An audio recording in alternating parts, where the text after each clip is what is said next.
That the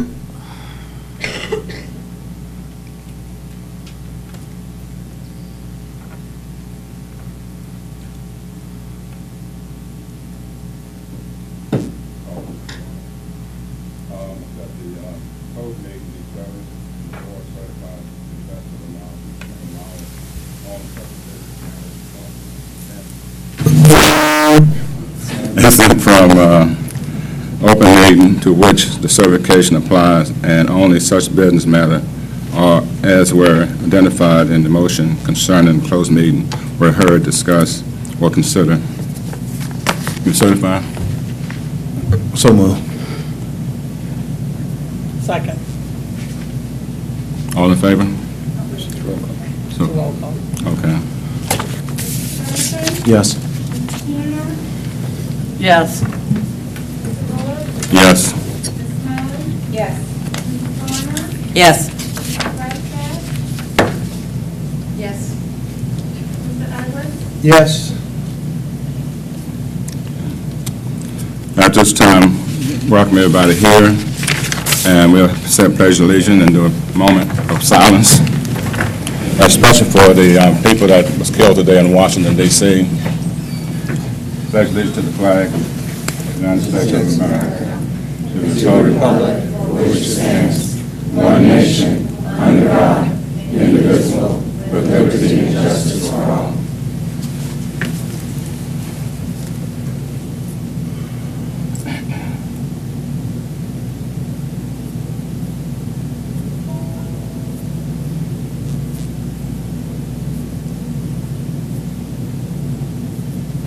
Thank you.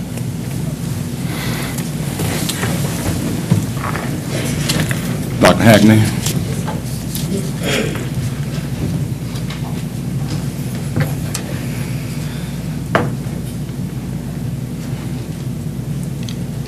Members of the board, we have two special recognitions tonight, one a student and one a faculty member at Bluestone Middle School. We're going to start with the student recognition, and unfortunately this young lady was not able to be here tonight. She is such a great person and student. She is taking an EMT class every Monday night for the bulk of the semester, so she was not only regretfully unable to be here tonight, she cannot be here in future months. So we're going to honor her tonight and make sure that Ms. Kinley takes back her information, her certificate. During the 2013 Virginia FFA State Convention held this past June at Virginia Tech, Rebecca Smith, who is a senior at Parkview High School, competed in the computer applications event. This event is strictly a senior division competition open only to 10th through 12th graders. The event requires students to answer a 50-question exam covering general computer application skills. Additionally, the students complete practical computer application situations such as developing a spreadsheet program, displaying knowledge in the use of a database program, and creating a document using the word processing program based on a problematic scenario created by the event organizers. Excuse me. On the final day of the convention, winners in each competition event are announced and presented their awards. This year, Rebecca Smith won first place in the Computer Applications Career Development event and was presented with 2 rewards while at Virginia Tech. In the fall of 2013 issue of the FFA Horizons magazine, which I have a copy to share with you all, the CDE winners are recognized with pictures of each winner. The magazine recognizes Rebecca on page H in the upper right-hand corner. We've also provided you the corresponding newspaper article. And Mrs. Carol Uding, her agricultural teacher, stated that Rebecca's dedication and determination to the program makes her a very, very strong leader. The administration and faculty of Parkview High School are tremendously proud of her accomplishments for their FFA organization. Again, I regretfully on her behalf express her regrets that she could not be here tonight, but we appreciate your support and we honor this young woman, Rebecca Smith from Parkview High School.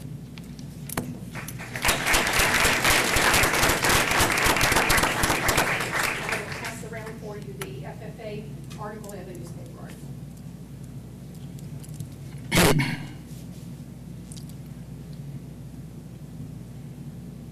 We are also recognizing and honoring tonight a veteran teacher in our school division, one of our Bluestone Middle School teachers, Mr. Steve Whitman. I'm going to ask him to come up.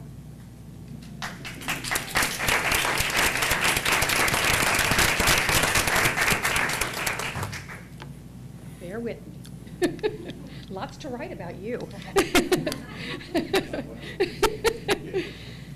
Mr. Whitten, as I know almost all of you, I'm sure know, is a sixth grade teacher at Bluestone Middle. He has taught, I didn't know this, for 33 years, he couldn't possibly be that old, of which 30 years have been at Bluestone Middle as a language arts teacher. This year he's teaching United States history. Mr. Whitten previously taught in Fauquier and Amelia counties. He is a 1977 graduate of Parkview High School. After high school, he attended Longwood College, now university, and graduated in 1980 with a BS in elementary education, and then later on completed his Master of Science in Supervision Administration from that same school. While at Longwood, Mr. Whitten was a charter member of the Epsilon Gamma chapter of Pi Kappa Phi. He also served 2 years as the president of the Student Virginia Education Association chapter. Mr. Whitten is known as a very strong advocate of public education for students and teachers. He's been the president of the MEA and is currently serving as president again this year. He's also been the chair of the EduServe Uniserve unit for the Virginia Education Association, which is comprised of 10 local counties. He also serves as the EduServe Fund for Children and Public Education chair, which oversees the political action of these same 10 counties. Mr. Whitten has served 7 terms on the VEA Board of Directors representing District 14, which is also comprised of 10 counties. He's been elected to serve on the VEA Executive Committee and Budget Committee by his fellow VEA board members.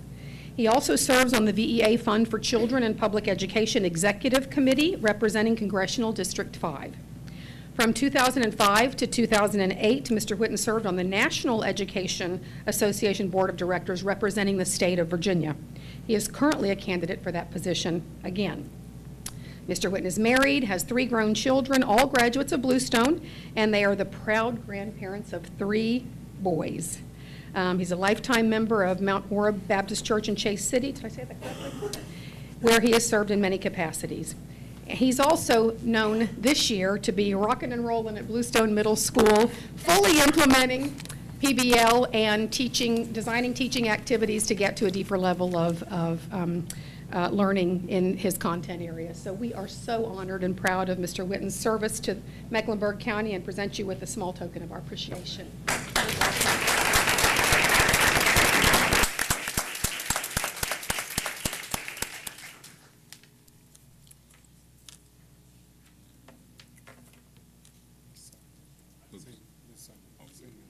Senior Martin son.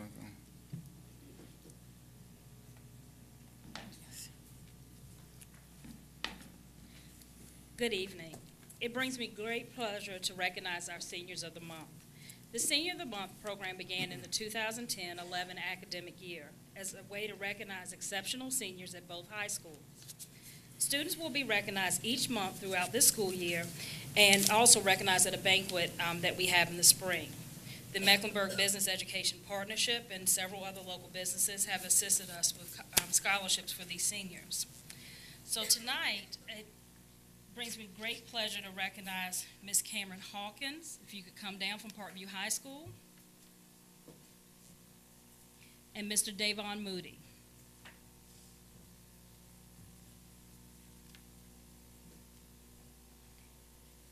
And it's just by coincidence that our student liaisons were chosen tonight. This was not planned.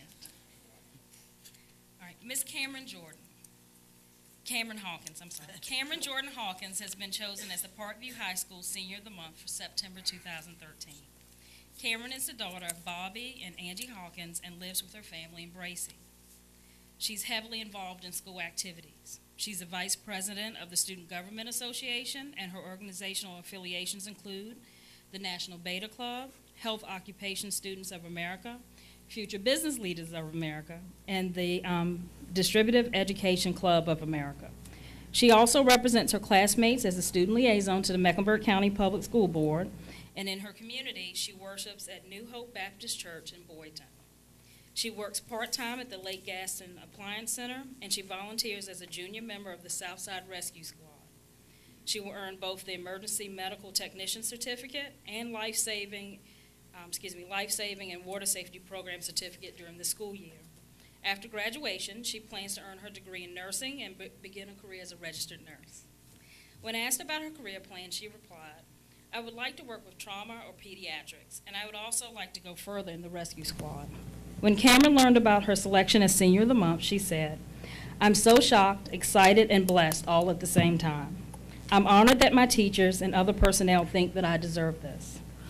Ms. Bryant Trihey, thank you, PVHS teacher and SGA sponsor, said that Cameron is the ideal student and that the scholarship this honor provides would greatly assist her achieve her dreams and, in turn, further serve this community. Cameron describes herself as a typical teenager and said, "I love being with my family, shopping, and hanging out with my friends." Parkview Senior of the Month, Cameron Hawkins.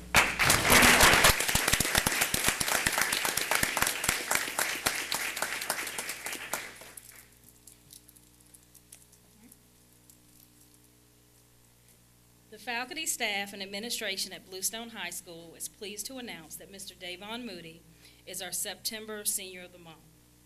Davon currently has a GPA of 3.2 and strives to be the best in each of his classes. He is currently the president of the Future Business Leaders of America, senior class president, computer technician intern for Mecklenburg County Public Schools, One Love, One Life anti-bullying, student coordinator, student liaison, and My Big Campus trainer. I didn't write this, but it does quote me. Davon is a phenomenal young man. He's a good person who always strives to be the best. I truly feel blessed to have had the opportunity to work with this young man. Mr. Ellis, Davon's computer tech teacher, stated, "Davon is a student that wants to succeed and has everyone around him to succeed also. He is involved in a lot of school activities that promote participation and school spirit, and I believe he wants for the other students to be involved. In his spare time, he enjoys working on computers, helping others, and involving himself in community service projects. His favorite subject is computer system technology, and his favorite teacher is Mr. Ellis. Davon plans to attend a four-year university next fall. He plans on majoring in business management information systems. When asked about the influential person in his life, Davon stated, "Ms. Somerville has inspired me to explore all opportunities and give 100%. Davon is the son of Kenyatta Moody and resides in Boydton, and Bluestone High School is pleased and honored to have him serve as the September Senior of the Month."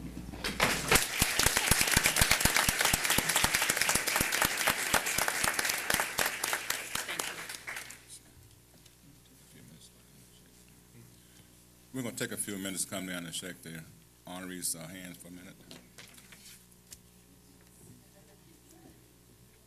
We don't have to. First under superintendent's reports is instructional SOL data, and Dr. Ack.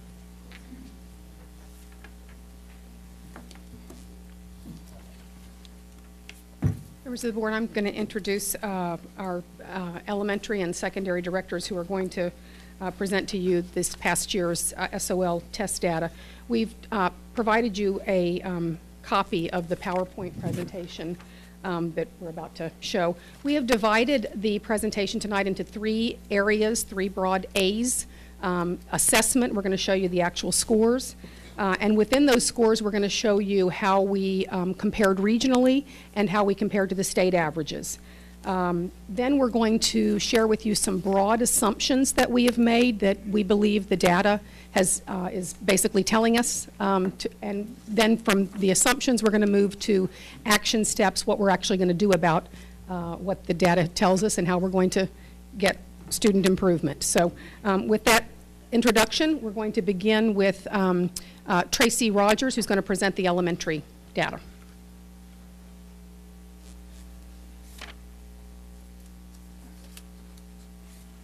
Good evening. I will begin with the third grade scores, and you can see here all four subjects. You will note the asterisk beside reading and science because those were the new tests as of last year, just like math was new in the last school year. This past year, reading and science and writing were our new SOL tested areas with the new SOL standards. So you can see what we received in the year 2012 and then in 2013.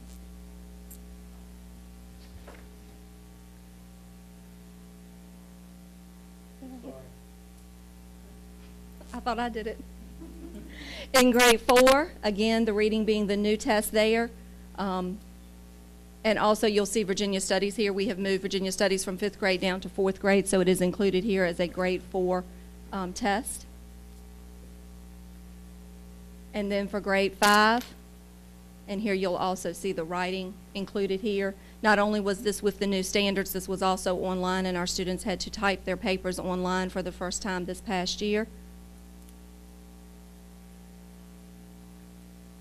And then this will go into the Region 8 data, and this is listing all of the counties in Region 8, and we have highlighted Mecklenburg County, and this again, starting with grade 3 reading.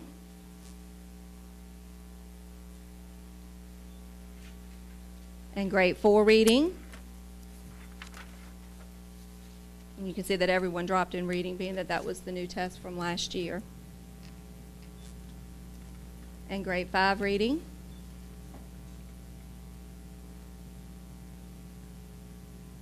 And this is the grade 5 writing scores, which we actually didn't fare so bad in Region 8. And then grade 3 history.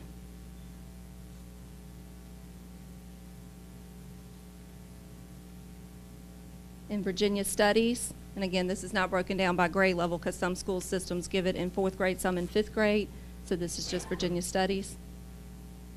And again, we didn't drop but a little bit there. Grade 3 math, still a major area of concern for us.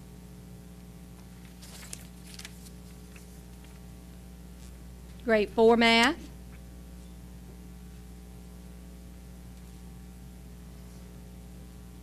And grade 5 math.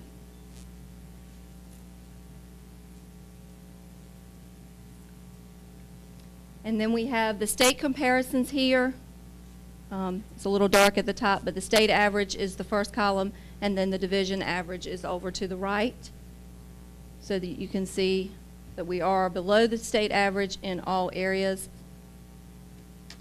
fairly close in some.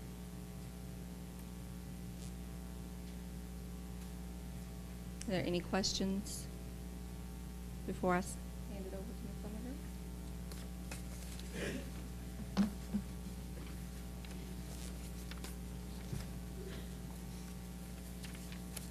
All right, in grade 6, you'll notice that with the reading assessment, that this year was the first year of the new reading assessment. Across the board, with the exception of Math 6, we did drop. Math 6, you do see some small gains from 47 to 52. Grade 7, same trend. Our scores have decreased from 2012 to 2013. In grade 8, again, the math test, the first time we took the new math test was in 2012. With that, you notice that even though it dropped, it remained fairly steady. And then for reading and science, we did take the new test this year, and there was a decrease. Mathematics and of course, and this includes some middle schoolers who were taking Algebra 1 and geometry, and the high school scores as well. But you'll see the trend where in Algebra 1 and geometry we decreased, and Algebra 2 we increased this year. So our scores went up in Algebra 2 this year. Science and of course, same thing with the science with the new test. This year we did decrease across the board, earth science, biology, and chemistry. History and social science. We actually had the new test for history and social science back in 2011, and the scores have, although there's been some decrease, World History 2 remains steady. The scores have been pretty steady in those areas with no increase since the new test in 2011. English reading and of course, those are grade 11 tests for reading. We decreased in that area. In writing as well to an 85. How we compare in the region, and just to give you a visual where we are in the region for U.S. History 1, U.S. History 2, Civics and Economics, and on this one we're pretty close to the bottom in the region. Math 6. So although we did make an increase in our own division, still as we rank in the region, we are lower. Math 7. And I want you to note that Math 7, we did not give that assessment last year, so the scores that you're seeing are the 11, 12. And in Math 8, English Reading 6,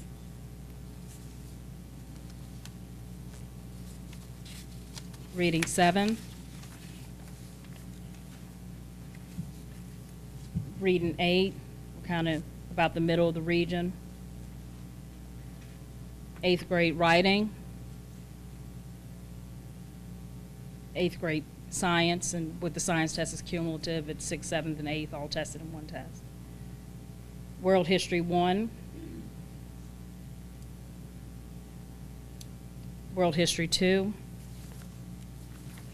and Virginia and U.S. History. Algebra 1, we are at the bottom of the region. Geometry. Algebra 2, like I said before, this was an increase for us, and you can see it's closer to the top of the region. Earth Science, we dropped some this year. Biology. Chemistry. English Reading, upper middle of the region. English Writing, the same. And then here, and I'm sorry, the top line is fairly dark. If you look compared to the state average, in every category at the middle school level, we are below state average.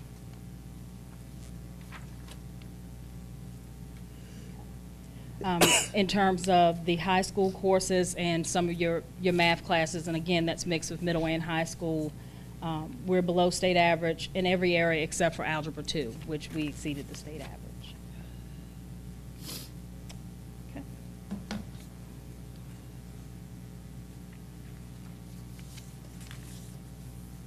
Okay, we have taken a very in-depth preliminary look at the data, and we've made some assumptions, members of the board, and we've listed these in your handouts and on the overhead. Clearly, we need to look at our curriculum. There are three broad areas of instructional leadership: curriculum, teaching methodology, and assessment, instructional assessment. So we've got to make sure all three of those are in sync. So the first thing we think the data tells us is that we need to look at our curriculum and make sure that it represents what we need to be teaching to get kids the content they need to do well in the tests. Clearly, you can see that as a result of the tests changing, we've got to change our instruction, and that's a major priority for us this year. I think both of our directors have made the point that the tests have changed. They are intentionally more rigorous. They are designed to get at much deeper level understanding, multiple steps of problem solving, and as a result, our instruction needs to change to make sure that we incorporate those skills so that our students do better on the tests.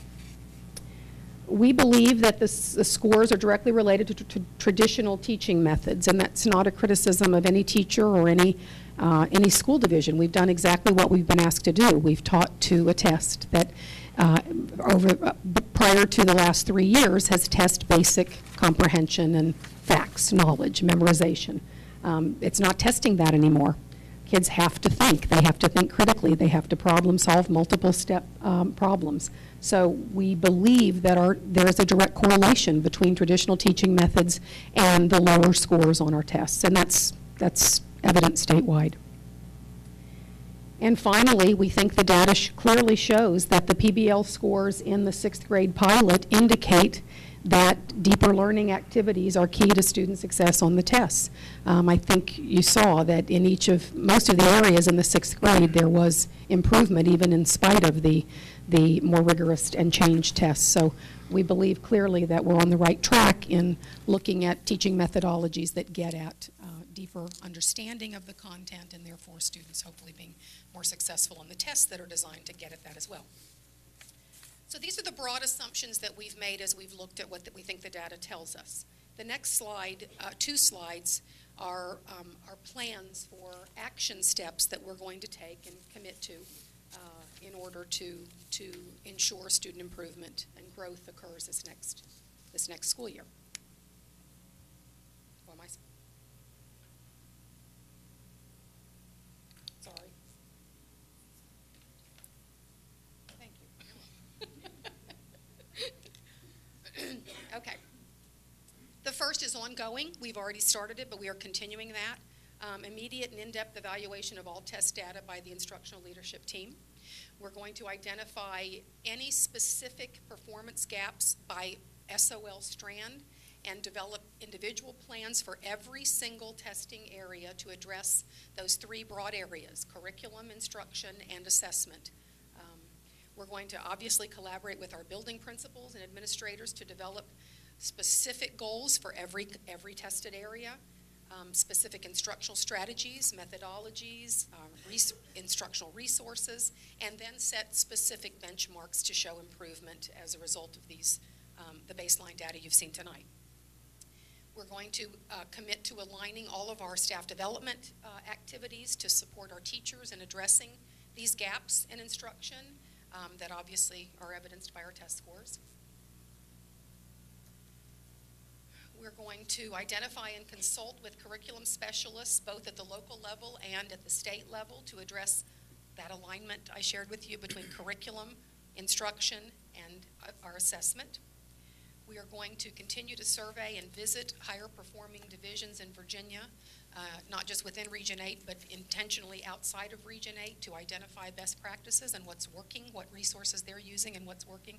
There are so many variables to those scores, and I would urge you, it's difficult to interpret and analyze those statewide scores because we're all potentially doing something different. We test differently, we use different textbooks, we use different methodologies, supplemental resources, so it's hard to compare, but we're going to try to figure out in systems that are performing significantly better than us, what are they doing and what are they using, and we're going to try to look at evaluating the appropriateness of those things for our school division. We're going to continue to maximize the roles of our instructional staff, in particular our coordinators and our coaches, to make sure that we're supporting best practices in teaching and assessment in any of the identified areas that need attention. And we're going to routinely, analyze those benchmark reports to assess our progress and make data-driven decisions along the way. We will also continue to provide you updates on our progress routinely. Okay. Any questions? Excuse me. Apologize. When did we see this train wreck coming? I mean, you know, it happened to us, but then I look and I see other schools that took the same test that we took and they increased. I mean, their scores actually went up. I'm just wondering, did this sneak up on us, or have we been watching it go down? I don't think it snuck up on us. We, again, the catalyst for what you're saying tonight is the tests have changed. We were teaching to a specific test that has changed.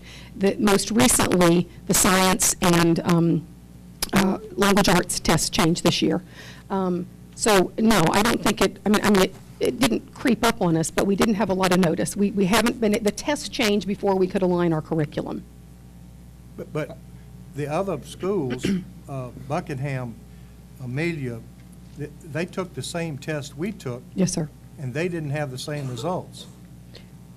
And again, it's a worthy question and one that we're going to get at. But it's so hard to compare because we're potentially doing different things. The demographics are different. Some testing groups are much, much smaller. I can tell you one factor that we know that is not specifically up here, but we have a much greater testing population right now. We are no longer using well, we're using some alternate assessments, but about 25% of our students who were not being tested before are now being tested. So there are all kinds of variables, but we're going to try to get at the answer to your question and bring that back to you because we want those answers as well, sir. I'd like to speak to that question as well. One of the things we did, we knew this was coming. History was going to be phase 1, math was going to be phase 2, science, and reading was going to be the last phase. That is why we conducted an outside audit of our secondary in particular with instructional delivery.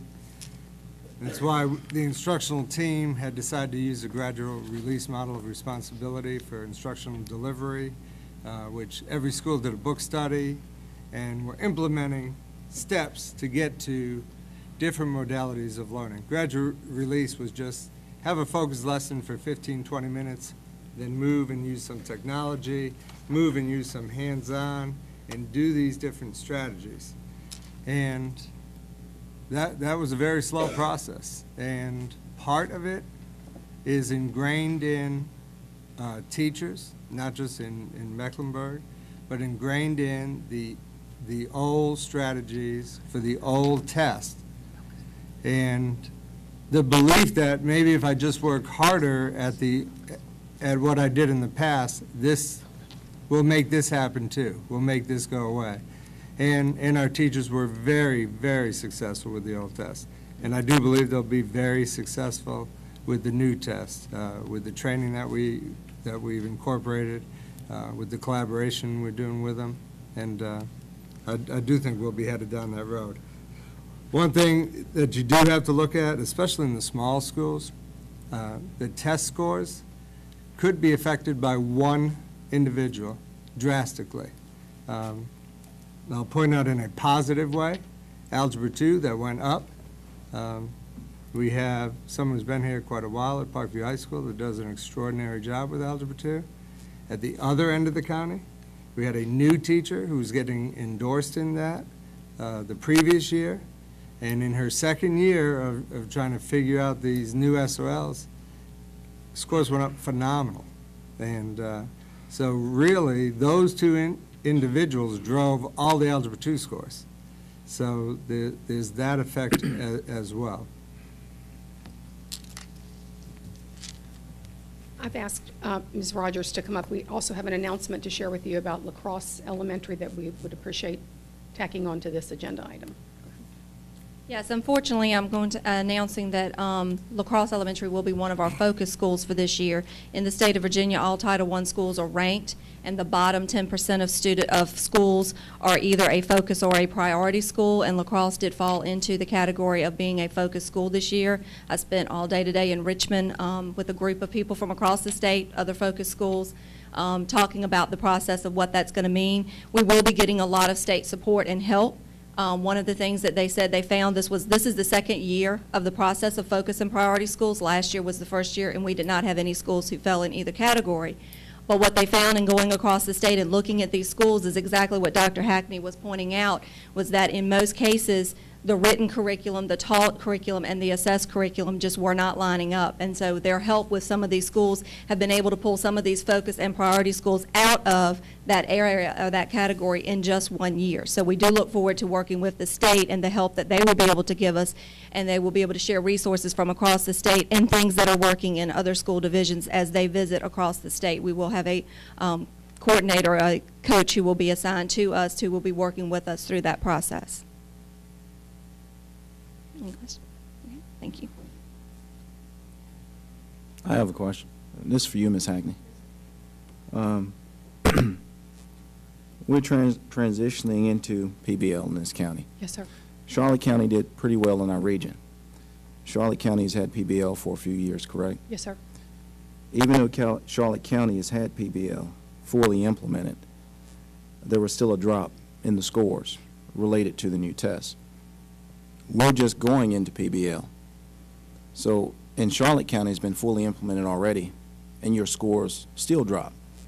So my question is, with us just getting it implemented in this county, are we going to go through a transition of trying to get operational with the PBL concept?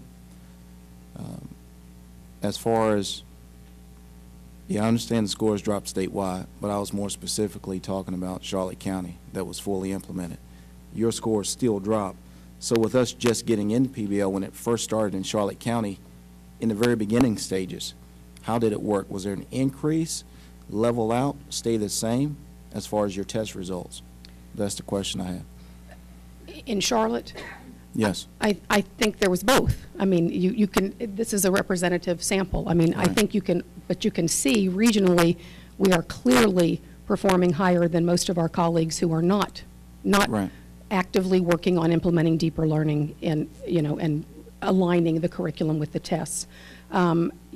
We're still learning the test. I mean, if you think back 12 years ago when the 12, 13 years ago, when the SOLs were first rolled out, I mean, it was the same thing. The scores were lower, and as we've figured out exactly how to align the instruction, the curriculum, the instruction, and the assessment, we got better at it. It's like starting over, Mr. Sturdivant.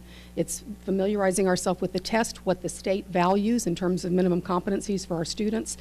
There's a learning curve. So I think clearly Charlotte's performance indicates that teaching to a deeper level of problem solving is working. It's not going to happen overnight. It is a slow progression, and I think we're seeing that, and we have seen that over the last 3 years. Right. And I know you said that by teaching on a deeper level. Yes, sir. Deeper learning PBL, it's about the same, I guess. With us just starting PBL, we're going through a transition. Our scores are already low. So with our transition, I know it takes a while to get teaching to the test. Yes, sir. If we drop much lower, we're going to have more problems. So my concern is, you mentioned earlier, we're going to look at different divisions. Yes, sir. I know Charlotte County may be the best in our region, but I like to look at what's best in the state.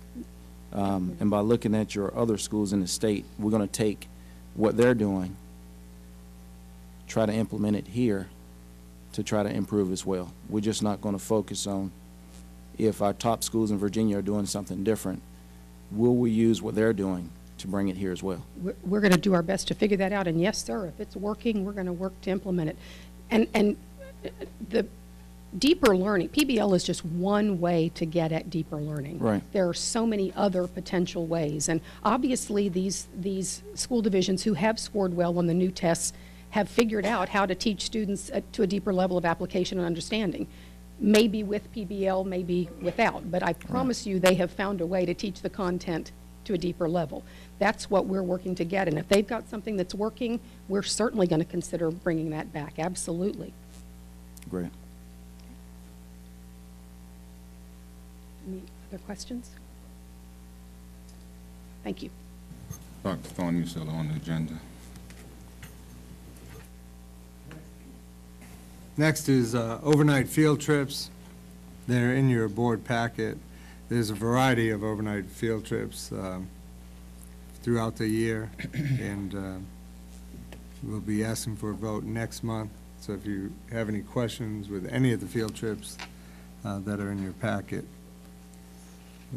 just let me know. Are there any questions now with any of them? Okay. Next on the agenda is the VRS Hybrid Retirement Plan, Virginia Local Disability Program, and Donna Garner will present that.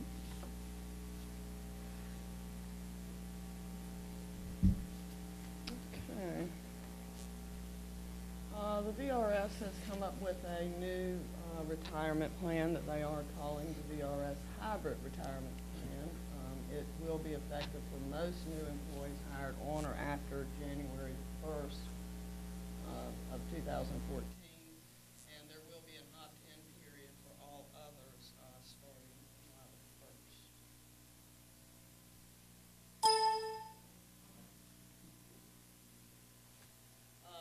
The hybrid plan combines two saving options, is what the difference is. The defined benefit plan portion is funded by the employee and the employer. It provides a monthly benefit. And then there's also a piece to the plan that is defined contribution. In this, it's funded primarily by the employee, but there will be a piece that the employer will have to pay. The benefits are going to be based on the risk, the investment contributions, that type of thing. This slide shows a breakdown of the employee and the employer requirements as far as contributions will be concerned for the new plan. You'll have to do the actuarially determined amount, which right now is 11.66. In this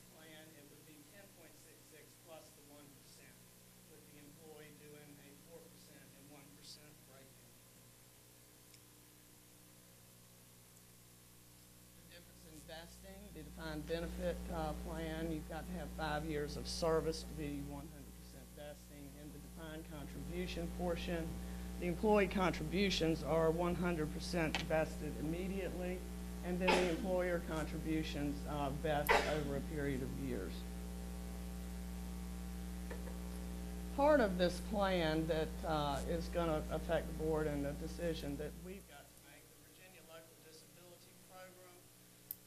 This program was created by the 2012 General Assembly for political subdivisions and school division employees who will be covered under the Virginia Hybrid Retirement. Participation in the VLDP is automatic unless the governing body elects to opt out and provide a comparable employer-paid disability program effective January 1st, 2014. The VLDP includes employer-paid short-term disability, long-term disability, and long-term care. Comparable plans must include the short-term and long-term disability, but the long-term care portion is optional. Now, the VRS has already chosen Unum to administer the plan. We've been to several meetings and learned about that.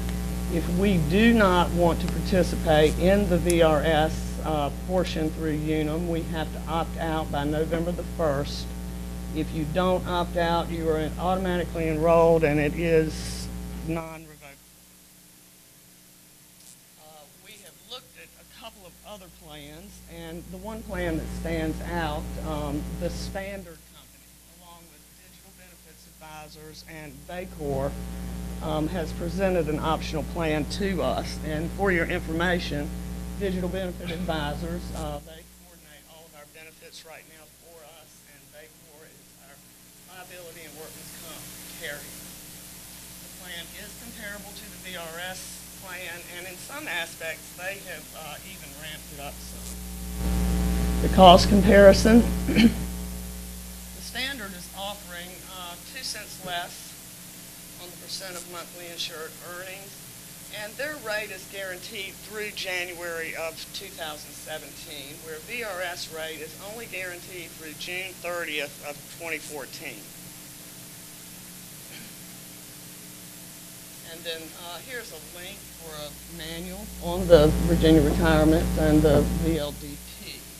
So we are just asking tonight, just giving this for your information, and we'll have it up for a vote next month. Any questions? Yes. I'd like some input from the employees. They're the ones that are going to be affected by this, but they're not. Some of them are not here yet, right? Well, if it doesn't start with it, none of them are here. right. So how do we decide what they're going to get for them? You know. Well, both plans have got to be comparable. Okay. So really, our choice is: do we want to go in with VRS, which right now is at a higher rate? They're only guaranteeing it for 6 months, or do we want to go with the Standard?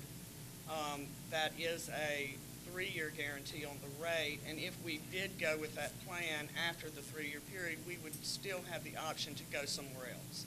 If we go VRS, we stay VRS. Would the security for the employees be better with the Virginia Retirement System than it would with an outside company? Because an outside company can go home. Am I right? Right. Okay, but usually the state's not going to leave. It does not appear that others are worried about that. Mecklenburg County has already opted out and chosen the Standard plan. They had 425 divisions that have filed extensions, and I think only 45 have opted out. So I don't really know where it's going to end up, but it looks like most people are getting out. Some conversation that we had when VRS did this with the emergency workers, some sort of plan, and the people that opted out ended up a lot better off because so many jumped off the bandwagon that VRS's rate went up really high, and there was nothing they could do about it because they were already in it. So. I have a question. Yes, If we go with the Standard now, and later decide to go with the VRS, can we change over to VRS? We cannot go to VRS. We could go to another carrier for a comparable plan. That was my question.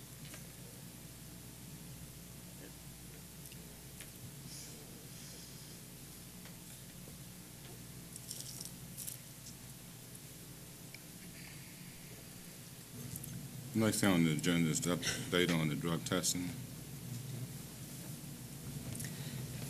In your board packet, you have 2 documents. Both are going to be uploaded on the website for parents and students to look at.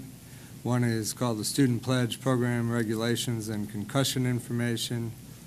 That is the regulations. The other is a sample policy that talks about the regulation. I'm not going to go through the entire document. I do want to highlight some things. As we've been talking about this, and whether it be athletics or all extracurricular activities, in doing my research, we left it pretty broad and to get feedback and see what we bring back to you next month, hopefully for a vote. But we called it, if you've read the document, privileged activities, and these include any interscholastic activities such as sports, band, clubs, and student parking on campus. In short, any student involved in any extracurricular will be subject to random drug testing. So it talks about all privileged activities.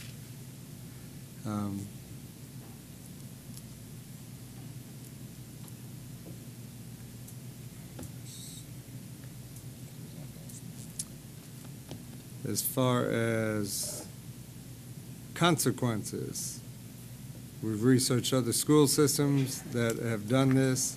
And again, this is a recommendation at this time. We've sent this to principals, ADs, coaches, or principals are supposed to have the conversation with them. At this point, it said step 1 would be a minimum 20-day suspension from the activity.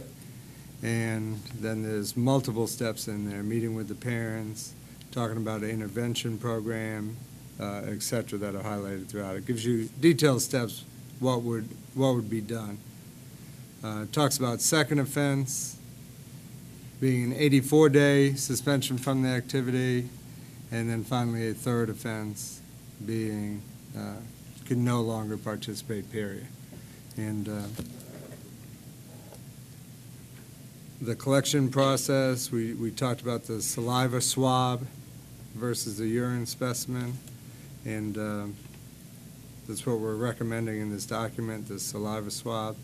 Those are kind of the highlights. I do recommend, we did a survey, and I know principals were supposed to alert the public. I really want to release that survey again. We only had, I think it was 69 parents that answered and 15 students. We did get from that information about 80, I think it was about 83% of the parents are in favor of drug testing. But what we really need, and I don't know if we'll be able to have a vote by next month, but what we really need is fine-tuning. What do you want drug tested? Is it all these areas? Are the penalties for it what you're looking at? And because there's a whole lot of questions that go into this. It talks about being private, and so the student's information would not be all over. But it's really kind of hard to have that private when they're on a team, they randomly do a drug test and they're gone. So privacy, I don't know how private that is. It's kind of out the window.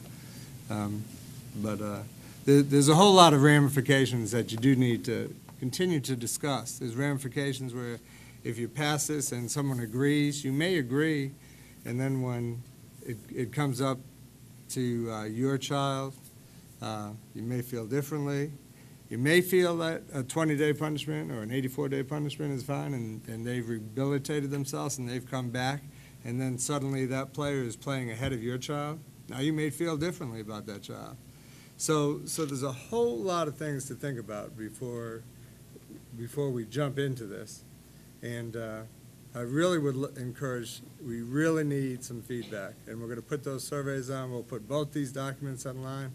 Please read them and contact me with your information and suggestions, so I can put that together and share this as well. I think it is always a safety issue. And again, coaches had kind of talked about this, and some of our coaches are in different aspects. So we really need to hear a lot of information on this. It is a safety concern, yeah, and it's not just football, whether you play soccer or something, you're at a high speed, and if you're on drugs and crash into someone and injure them seriously, or if you injure yourself, or if you are on drugs and don't know when to stop, because you're no longer in control of your mind and you push your body and injure yourself. So there is a lot to this. I do think it's a good thing, but we really need to work on fine-tuning how we're going to implement this. When we fine tune it, do we need to run this by our attorney to make sure we've covered all our legal? Yeah, the policy Yeah, will. I mean, okay. I just want to make sure we got all the i's. Is there any other questions at this point? Next thing on the agenda is the Finance Committee appointment.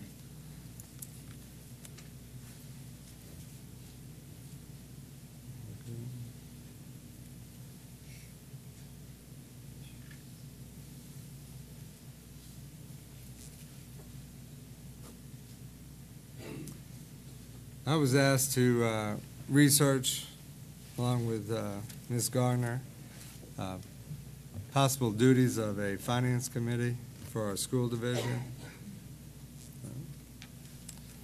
And I've drafted, you've had this a couple months, we put it off last month. The purpose of a finance committee, the composition, the meetings, responsibilities, and duties. I know we already voted on this prior, but I was asked to outline maybe some different options. We currently have all school board members look at bills. We currently post all the bills online under board docs. So as far as that, it's pretty transparent. What I did outline is some other responsibilities and duties that the committee could do. One was maintain minutes or records of meetings and activities, record on committee activities and actions to the board, including any recommendations to the board that the committee may deem, review and analyze the division's annual budgets, including tuition, policies, and rates, faculty and staff compensation, make recommendations regarding the annual budget to the school board, review and monitor the division's system of financial controls, examine any proposed major financial transactions according to policy and make recommendations to the board with respect thereto, review and analyze financing alternatives with regard to major projects and make recommendations to the board, review insurance coverage amounts associated with the division's facility insurance and health insurance policies and provide recommendations to the board, and review the annual financial statements and annual report with division administration and the independent auditors to determine that both groups are satisfied with the disclosure and content in the financial statements, including the nature and extent of any significant changes in accounting principles, and review the auditor's assessment of the adequacy of the division's internal controls. So that was the outline and suggestions for a committee, if you so choose to have a committee. At this time, any comments from the board members or questions? I have a few comments. I felt before I was doing some research, and because I always felt like the board should be involved in all of these things that are, the entire board as a committee of the whole. And I did some research, and I found two publications by the Virginia School Board Association. Basically, they recommend that standing committees have no place in modern school board organization procedure. They say the weight of opinion on this point is almost overwhelming. The whole board does not get the information and understanding of all the concerns of the board, which is essential for best results.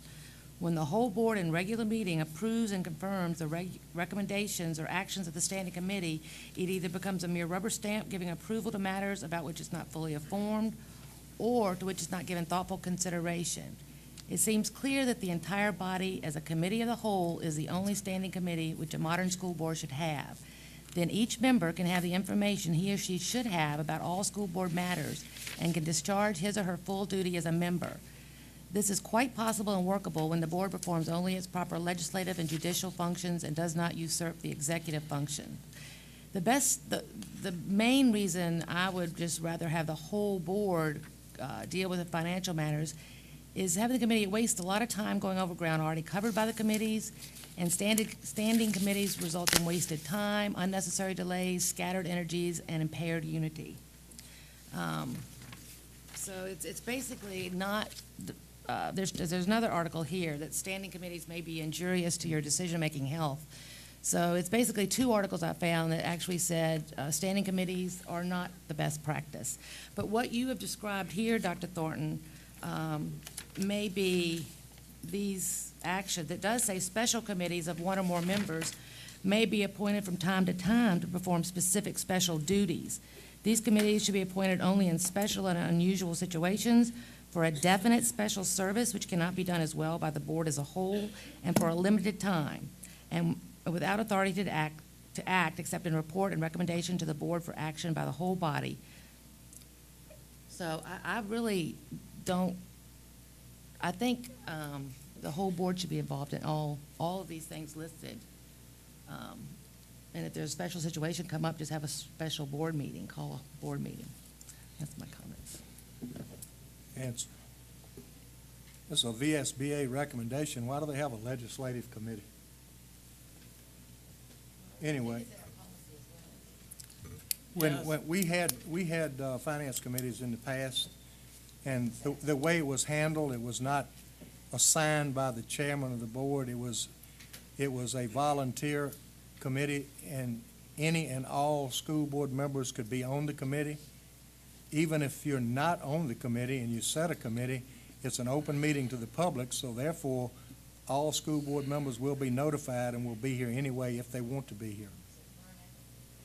If you don't want to be on, you don't have to. I think it's a good idea. We've had them before, and it gives you a chance to look in depth at some of the bills and at earlier dates. When we come in here at night and rubber stamp all of these bills, if we bring it up in public, everybody wants to criticize the person that brought it up. If you have a finance committee and you want to ask questions at that committee meeting, you can do it. You can go pull invoices. You can do what you need to do. And then when you come to this board meeting, it should be pretty cut and dried because that committee's gone through it in depth. That's just one of the things. Purchasing is another thing. That gives you more control on purchasing. But I think it should be a volunteer committee made up of board members, as many as wants to volunteer, as long as they serve and don't not show up. I'd like to make a comment. When it is true that there were finance committees in the past, but when I first came on this board, we were advised by our attorney not to have standing committees, and it's in our policy 1-5.1 committees, standing committees. The Mecklenburg County School Board shall operate without standing committees. Special committees. The school board chairman may appoint temporary committees as may be expedient to gather information, conduct survey, or to perform such other tasks as may be assigned by the school board. The work of special committees shall be confined to their specific assignment, and they shall have only such authority as directed by the school board. They shall make their reports directly to the school board as a whole. Such special committees shall be temporary and shall terminate upon presentation of their final report to the school board or at the direction of the chairman. The school board shall appoint advisory councils or committees of citizens for consultation regarding specific matters pertaining to local schools and for such purposes as are required by applicable law. Now, I do know that we can make decisions to change policy, and what you have proposed with our the Finance Committee, I don't have a problem with, as long as the committee does what is stated in there, and they don't meet to, and then we continually go over things and over things and over things. Any more comments? Could I clarify? Yes. Just to clarify, in the recommendation of the activities of the Finance Committee that I have in your packet, it does not include the payment of the bills every month. I have talked with the county and how they do it. Just to review again what we do. On Wednesday, our bills go out to all school board members. At that point, they can review all the bills. They can contact me, they can come in and make an appointment with Ms. Garner and sit down and look at individual bills and go through the bills. The common practice right now is one member does it, and after listening to what the Board of Supervisors do, Wayne Carter, the chairman, and Sandra Langford, the treasurer, sit down and do that exact same process. They look through all the county bills. They each sign off on those bills, and then those bills are approved every month as a consent item. If you go to the Board of Supervisors meeting, you actually won't see mention of bills or payment of bills. What you'll see is a thing called consent items, and in there they are approving all personnel and bills at that time. For the citizens who don't know that they're actually approving bills at that time. I think we are very transparent. Our bills are online on board docs from Wednesday all the way through this meeting, and the bills are there for everyone to see. What I'm recommending is the big ticket items or any controversial thing or possibly what Donna presented tonight would fall under that category for a Finance Committee. Those are what I'm recommending in the Finance Committee, if that makes sense or helps. So you're saying you don't want to stand the committee, or you want the chairman to pick a committee on a short-term basis? It doesn't matter to me, whether it's a standing committee or not. It sounds like either would serve the purpose. If you had a specific need, you could call a committee meeting. It wouldn't be a regular meeting. Any more comments? If not, If we have a problem calling a meeting, two members can call a meeting anyway. And then we can talk about finance, if y'all want to do it that way. We can have a finance meeting every month. We can have our own, let's table that. I like to do it the other way. Just call a special school board meeting every month to look at finance. the next thing on the agenda is Dr. Thornton on the security grant.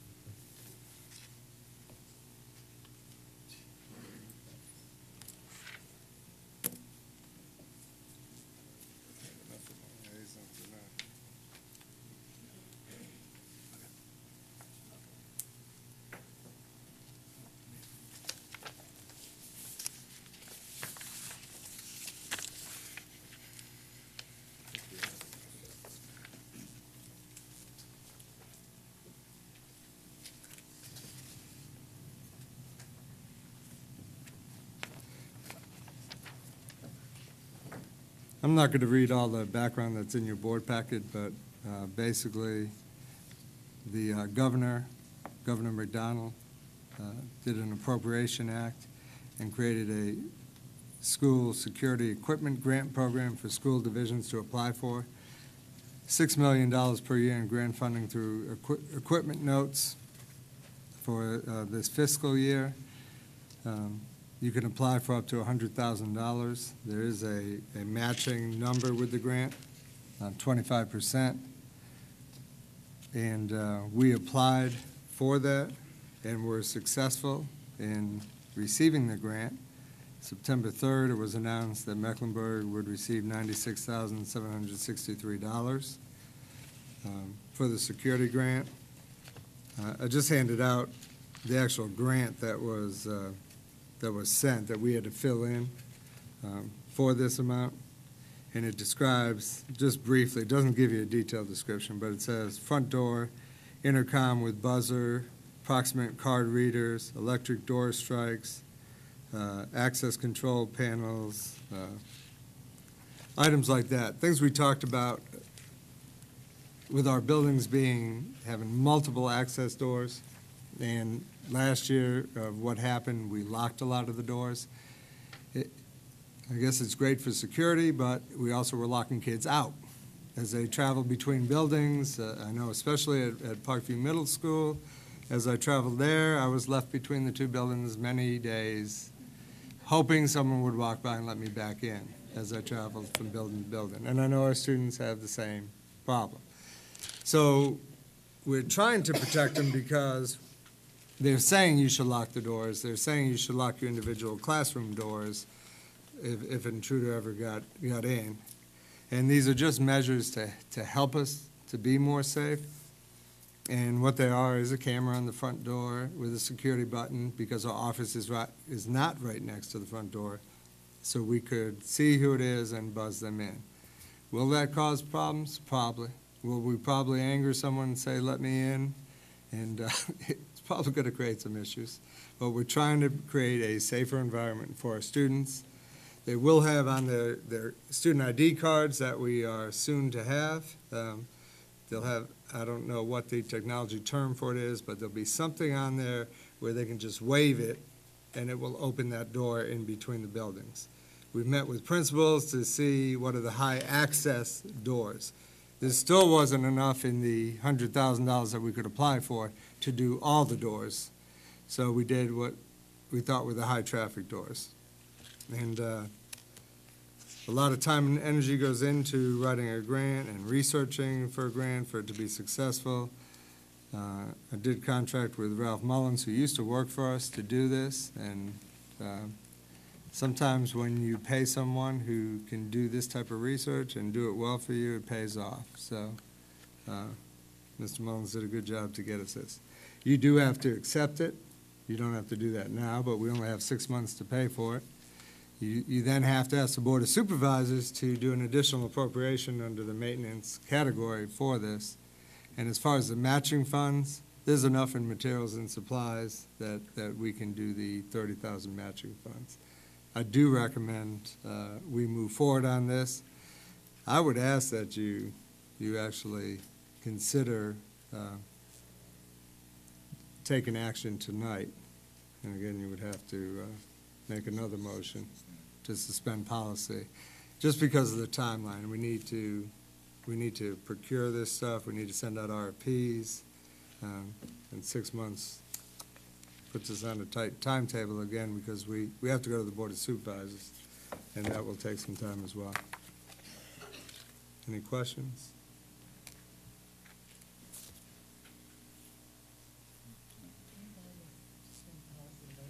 And this 30,000 is coming from where? Materials and supply line item. I think we have around $200,000 in that line item. Traditionally, we use that. That's our, I don't know, I guess you'd call it our Band-Aid line item for our facilities. We did have some discussion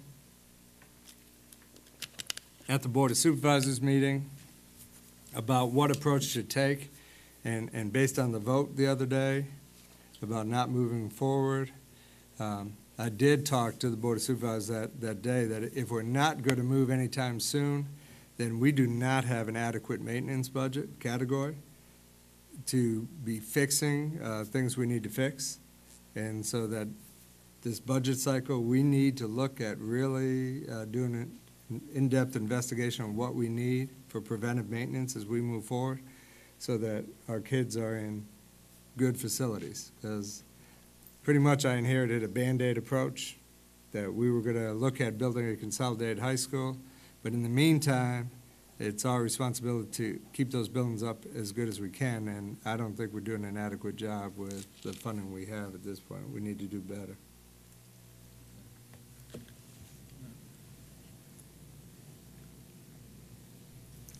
The next thing on the agenda is report from the OCR report. Yes. I think there was some confusion with this last month, so I wanted to clear it up. The compliance project and the $1.5 million that needs to be done. If you looked closely at the report, a lot of the items in that report did say middle and high school project or high school project, 2017, and that you have to show progress that you're moving in that way. Each year, we would have to update that report, so we would probably slide it to 2018 and get approval from DOE. But, so we went in to make it a little easier to read. We went in and put R's in red for renovation and N for now, what we can do now. So if you actually go through the different reports, the now total for, now meaning this school year, what we can do for Parkview High School is $8,900, which is very doable. The rest of the items in there, all would be part of a renovation project if we built a new high school and if we moved our middle school students into that high school. And I believe at that point we would want to spend that kind of money to update that building to be accessible, to be ADA accessible. And the other school, Bluestone, I'm trying to find it. Keep clicking on the other one. The number for right now is $12,100. So again, that $1.5 million, I think, scared everyone. It wasn't meant to scare anyone. It was used as a number for what we have to do in the future. If we do build a new consolidated high school, what are we going to have to spend that we know in ADA? And I also hope that the committee at that time, if we're looking at that, really looks at what else we need to do with that building as far as window upgrades, et cetera. There'll probably be more than 1.5 that we would want to invest in that building for our children. Did some further research based on some of the comments and actually talked to a person from ADA and went online with ada.gov. And although the term grandfather clause is used often, there is no grandfather clause in ADA. However, the law is flexible. And just so you understand what that means, you can't ignore people with disabilities, nor do we want to. But where the law is flexible, for instance, one of the findings was the voting and polling area in Bluestone's Culinary Arts Cafe was found to be out of compliance due to the sidewalk leading there. Well, now we don't have school on voting day, so we don't have to have it in the culinary place, so we can have it somewhere else in the building, so we're now compliant. So that's where it's flexible. Also, the main entrance of the high schools, if we fix one of those doorways to be compliant, we don't have to fix all 5 doorways. As far as the media center, I do think that number is inflated too. We don't have to fix every table in the media center to be compliant. You can have several tables to be compliant. So just wanted to clear up some of the misconceptions that were out there about that report. That's it. Mr. Chair, we're gathering public input.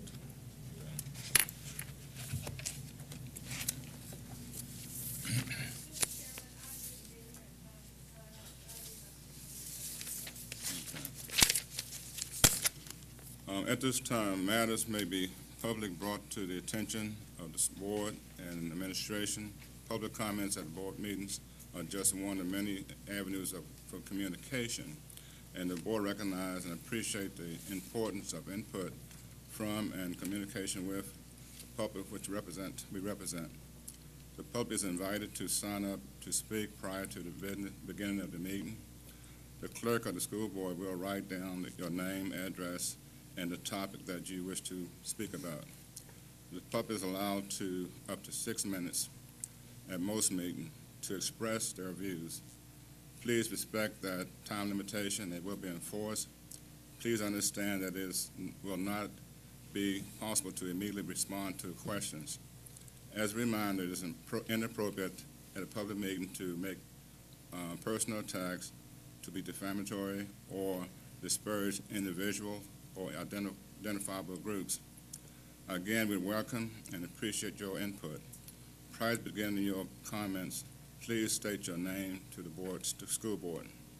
If you have any documentation, parent speech, etc., you would like to present to the board, please have your name and address on the document. Make copies for each board member and also the students, board members, which include a copy for the superintendent and a copy for the clerk of the school board. The clerk of the school board can assist you with procedure, questions, and/or concerns. You are welcome and encouraged to contact the clerk of the school board, Ms. Shuttleworth. And you will have 6 minutes.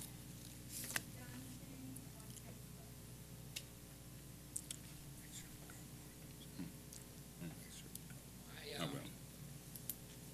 And I have a granddaughter in Parkview. It's my kind. I said, but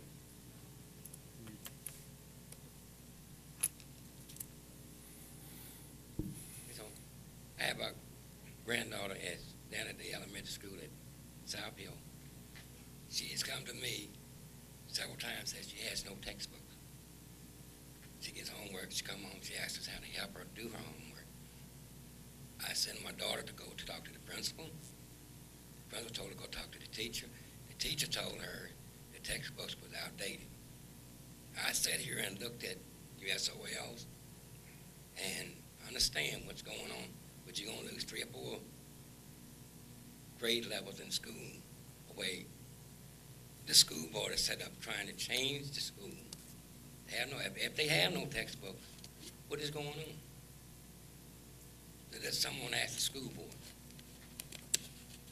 Y'all say, sorry, you're trying to get the teachers to upgrade, but what's saying about the students that's going to the next 3 or 4 years? That's all I want to say.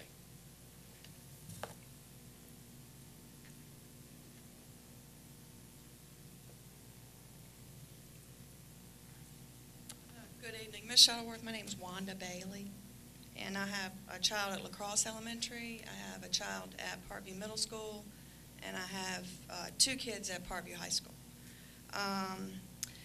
And I really didn't plan to say anything tonight, but I feel like I need to.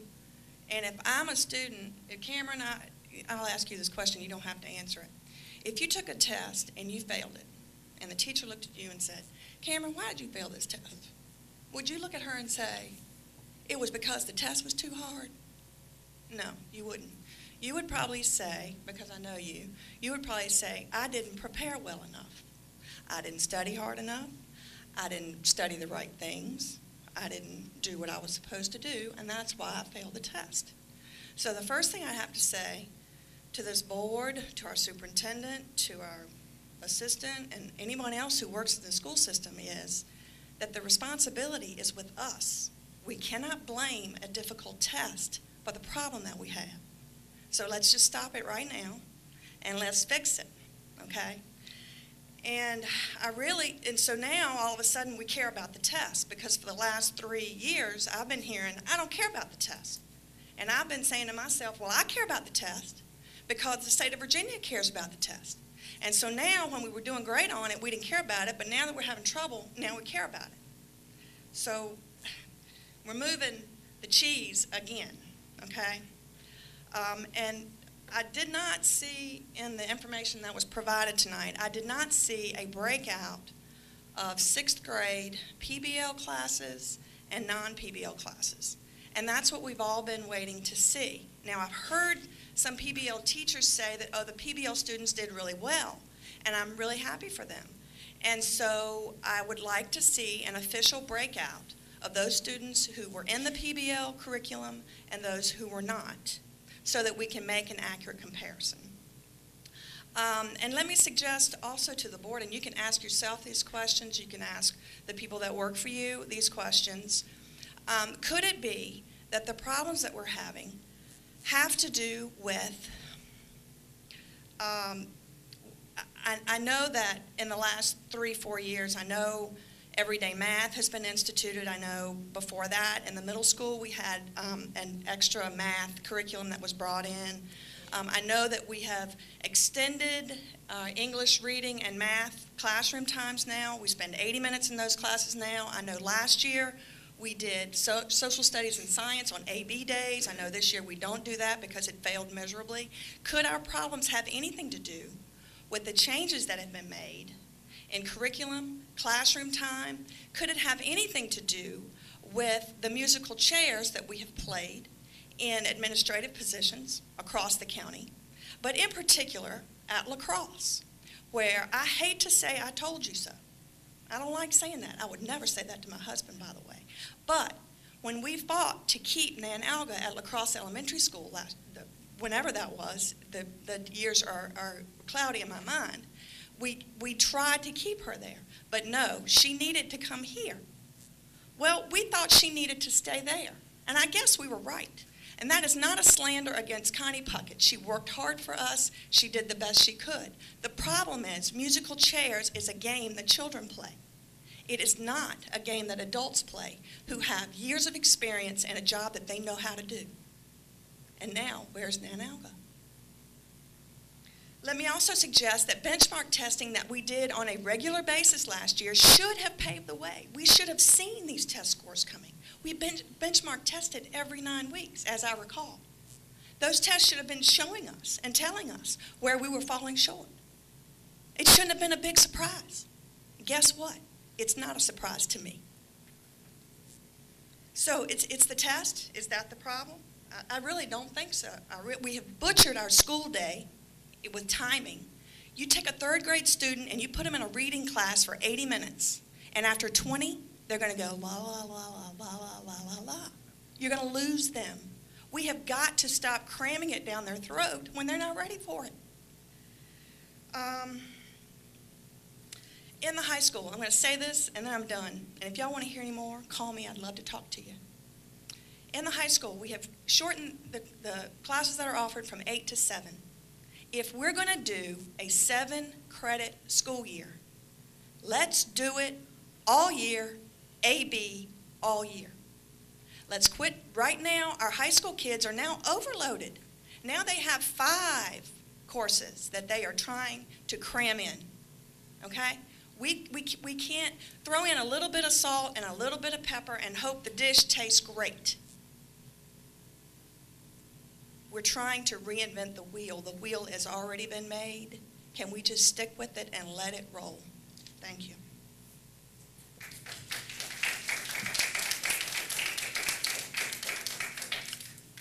Anyone else?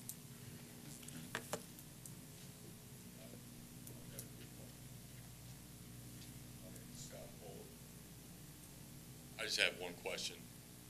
I just want the number of students that are enrolled this year versus last year.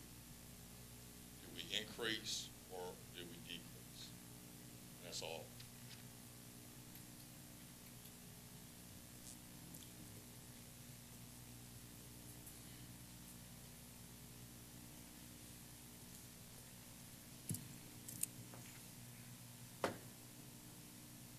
Next on the agenda is the minutes of the school board meeting for August 19th. Have a motion to approve. So moved. All in favor?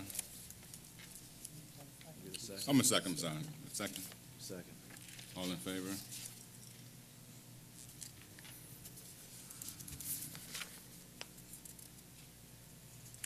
Next on the agenda is the payment of the bills. I reviewed the bills on Wednesday, and I did not find anything wrong with the bill. And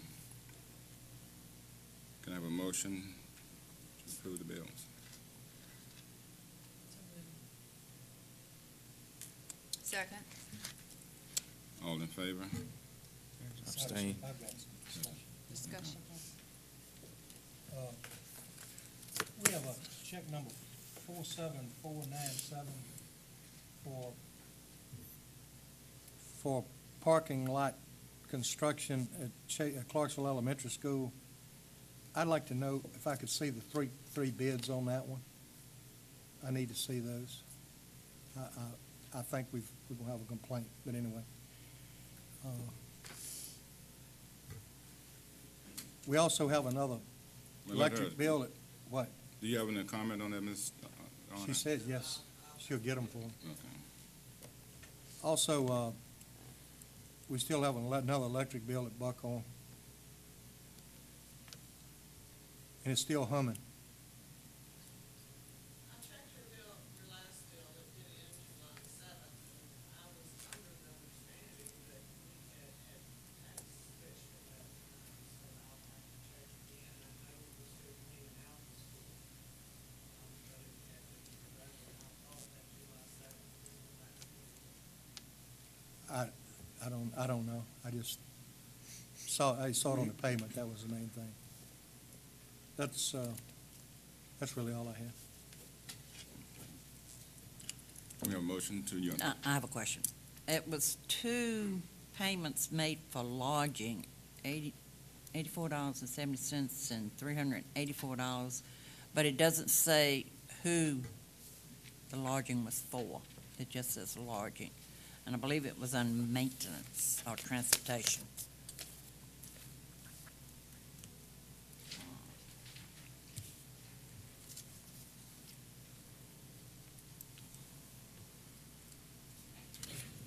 And it was paid by credit card. Oh, it says business card. Mr. Livingston and Donna Connor, the police safety officer, went to take some classes. And I believe this is lobbying for their trip. Okay, it just didn't say who it was for. I have one more, Ms. Garner, then I'll let you go. We continue to pay Synergistic a month ahead of time. We're paying them for October now, $9,500. Well, we were trying to get it where we had one per period. If we wait until the October meeting, then we're late. They'll still get their check in October though, right? Yes, sir. Well, see, they hadn't done anything until October, so I just, see, usually if I'm a contractor, I usually get paid after I finish. Right. Nobody pays me in advance.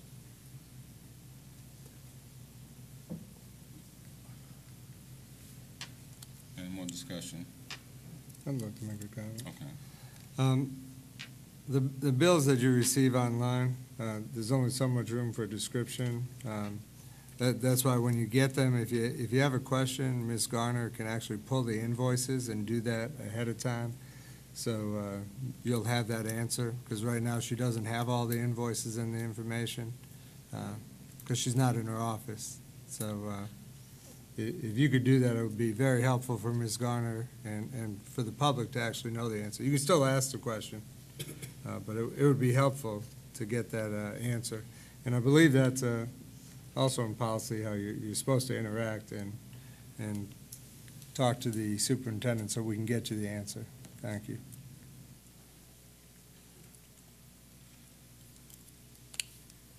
All in favor of paying the bills?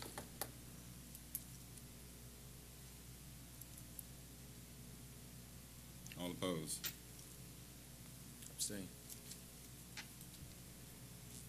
You get the numbers, Ms.? No. All in favor of paying the bills? Raise your hand.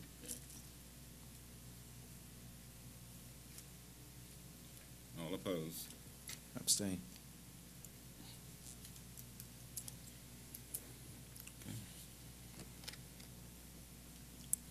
Next thing on the agenda is personnel.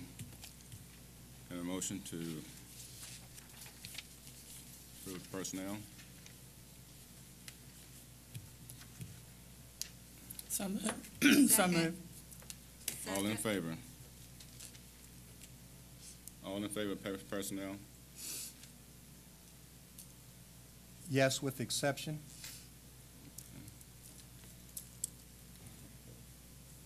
One opposed. Student matters, the next thing on the agenda. A motion? I make a motion that we approve the Student Matters RE 2013-2014-02. All in favor? Second. Okay, second, all in favor? Student Matters, RE 2013-2014-03. Motion? I make a motion that we approve the superintendent's recommendation for Student Matters 2013-2014-03. Second, Second. all in favor?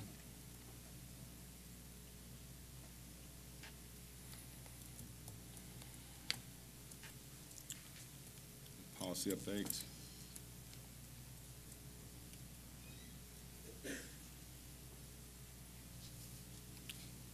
I couldn't find any, so I don't see any.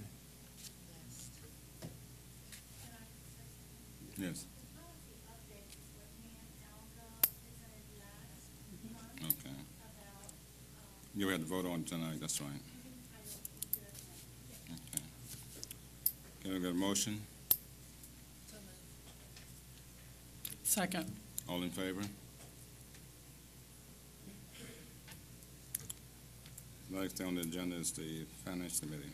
A motion? So moved. A second? Second. All in favor? We have discussion?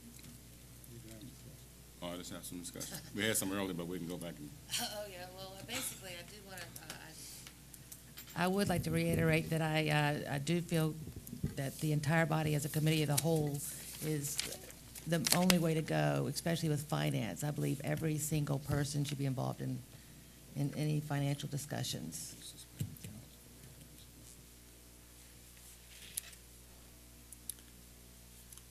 I would support this Finance Committee as we have stipulated in the policies. can you state, to refer to how? As Dr. Thorne presented. It's still a public meeting, so any board member can come if they want to. Any more comments? Mr. Chairman, Mayor, with respect to the comment made by one board member about legal advice, I just want to put that in context for those of you who were not serving on the board when I gave that advice. When I started representing this board, there were circumstances and financial concerns that were then pending. And because of those concerns that were shared, I think, by a majority, if not all of board members at that time, the sentiment that's been expressed about all board members paying attention to each bill was then paramount. And so it was at that time, in that moment in time, that that board even placed policy revision in the financial section as its top priority. And so it was in that context that my advice at the time was probably it would be best served for the whole board to address those matters. In my experience representing school districts around the Commonwealth, finance committees and other standing committees can be entirely effective, but they need to work cooperatively with the board as a whole. The board as a whole needs to understand how those matters are going to be vetted by committee. And as several of you have explained tonight, including the superintendent, there'd be a process where matters that the public has concerns about or individual board members have concerns about are then brought to the full board, with those that are of lesser importance, smaller dollar amounts, whatever it is, are not rubber stamped, but they're approved in the process that's already been described, meaning each board member has his or her own responsibility to always know about all the bills. And that is not superseded by the role of this board, but to vet issues so then it's reported to the full board. If that makes any sense at all. It does. But if you were to change, I do believe right now, if you were to move to a standing committee of this board, you would require a policy change to do that. But if the standing committee is only going to be convened for special things, why don't we just have a special committee when we need it, or just have a special board meeting? That's what I can't understand. Go ahead. I did not understand from what the superintendent was proposing that he envisioned at least that it would be for special purposes only. I thought I understood that if the board wanted to operate that way, the subjects he listed, Dr. Thornton, please correct me if I'm wrong, were tasks and responsibilities that finance committee would vet first. and then make recommendations to the board as a whole. But if I'm incorrect about that, I stand corrected. Yeah, the items listed in that section, some of those things are going to happen every single year at the same time. So you could pretty much establish those, and if there are additional, you could always propose another meeting at that time as needed. All in favor? All opposed? Mr. Chairman, then should we bring back a policy revision to amend that so that there is a standing committee that is called the Finance Committee of the Mecklenburg County School Board? Yes, sir.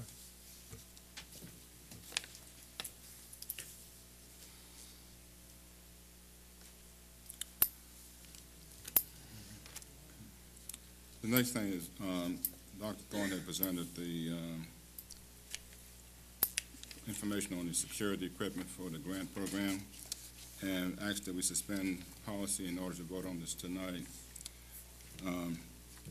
That the school board approved to suspend policy 1.1-5.4, which allow a vote to take place on the same night as information is held in order to vote on it. Can I get a motion? So moved. Second? Second. Any discussion? All in favor? Wait a minute. Aye. When you said we had to go to the Board of Supervisors, explain that to me one more time so I'm clear as to what we're gonna, I mean, we have to go to them for us to accept this grant, or? Absolutely. You have to go, and you're asking for an additional $96,000 or $7,000, whatever that exact amount was, to be appropriated to your maintenance category, because we are funded categorically. So we would need their permission to do that. But we have the 30,000 out of. Yes, we're not asking them for the matching. We're not asking them for the match. We're only No. asking them to add this to this grant to our category so we can spend it. Correct. For this. I just wanted to make sure I understood. So the next motion will be giving permission to go to the Board of Supervisors. All in favor of suspending policy?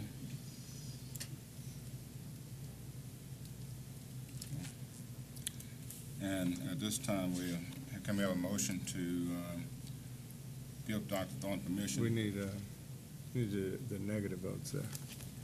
How many negative votes we have? I'm abstaining. And the reason is, every time we have something new come up, we just come in here and suspend the policy. We got an attorney here. The best thing we do is just do away with that policy, because every time we come to a meeting, we suspend at least two things and vote on it. I don't know why we have the policy if we're not going to use it, like it was intended. And it was intended to give us enough time to study what we're doing. And I'm not against this grant. I'm against suspending policy. The grant is okay with me, but suspending policy is, we just continue to do it like it's, it's like. Well, we can't, if we don't suspend policy tonight, then we won't get the money, the funds. You sure you will? But I'm not against it. You suspend the policy, you got the votes. I'm just showing you my objection to Dr. Thorne, suspending do you policy. have? I only recommended that based on the timeline of 6 months. Right. And based on my experience in 3 years, the Board of Supervisors will have to call a Finance Committee meeting. They will then have to call a regular meeting for it to be brought up at that meeting. So I guess it was approved, we got approval September 3rd. So I guess if they approve it in October, that would be 5 months to get it. If we put it off for our vote next month, then we're looking at November, and we have 4 months to do everything we need to get it done. It'll be done either way. Right, I'm not against it, and you got the votes to do it. I just think we should change that policy. Why do we have it? I'm asking the attorney. If you're not going to use the policy, why do we bring it in the first place? Let's just do away with that policy. I think it's special circumstances. Most of the time, it's always time constraints. Sorry. Well, we have one or two every month. You can make a comment. Go ahead, I mean, you know. Mr. Edwards, I mean, I think you're right about what the intent of the policy has always been. Obviously, I've not been attending your meetings regularly, so I don't know what your practice has been. The idea is to make sure that you and the public are informed about those things that are going to be brought forward. But the counter argument is there are going to be instances where the superintendent and his staff need to act expeditiously, and so you may waive it in those times. If you are allowing the exception to swallow the rule, then the board can debate whether the rule's applicable. I feel that, thank you. And I think the last three were all field trip related, and one was a timeline. I believe that Bluestone High School band needed an answer to secure the price or something like that. I knew we had to move quickly.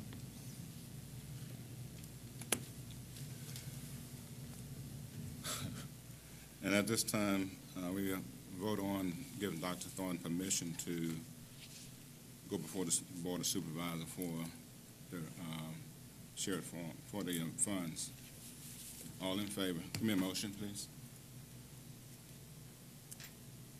So the funds for the security grant. Yes. Correct. So moved. Second? And a second? Second. All in favor? Abstain.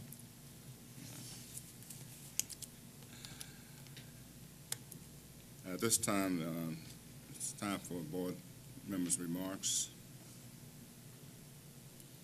We'll start. I know that we got a new food coordinator, and I just want to say I've heard all positive from Parkview side, from what I've heard. So I just think we should thank her for the hard work that she's put into it. And other than that, everything's going pretty good. Ms. Sturtevant? Thank you, Ms. Bailey. I think it's important that the only way that this board can change is by public input. There are a lot of people talking in the county about what they want, what we should do. But if those people don't come here and speak to us in an open session, nothing's going to happen. There are terms being used such as bobblehead. There are bobblehead groups of just accepting everything that goes on. This board, we take the public input and we make decisions from that. Some of the concerns are the morning meetings, the planning period, whether or not it's a planning period or a planned period for our teachers. Some of the concerns is whether or not the schedule is working. Should next year, maybe should we go back to the old schedule? Core classes every day, such as English and science. Our teachers are saying they are professionals, and they would like to be treated that way. Our new term, how well are the children? That may imply that the children haven't been taken care of by our professionals in the school system. The teachers are saying they've been doing their best, and the kids are in good hands. So to ask the question, how well are the children, to some of the teachers that have called me is offensive. PBL, deeper learning, a way to get to deeper learning. As I spoke with you, Ms. Hackney, what we want is our kids to have the best education possible. Whether or not it's PBL or deeper learning or whatever concept, we don't know. That's why I pointed out that Charlotte County has been doing this for the implementation of PBL. Their scores still dropped. Their scores were higher. Charlotte County is the highest in the region, but the scores still dropped. I'm glad to hear that you're going to look at other school divisions and see what's working best in Virginia and try to implement that here in our county. There's a field that is always something new coming. As Ms. Bailey said, the different math programs that have come and gone, the different schedules, the different teachers that we've had, the different administrative changes we've had. Possibly that's leading to where our scores are right now. I've had some calls about mold issues at some of our schools. I'm hoping that Service Solutions can come and share with us what they have been doing to fix the problem. Hopefully, Service Solutions can come to our next meeting and tell us what they've been doing with the different issues we've been having in school. This board has to stay strong and work together. If this board fights, we can get nothing accomplished. The majority of this board wants new school facilities. I'm hoping that we can get there, but we're having a lot of distractions along the way. Hopefully we can work past those distractions.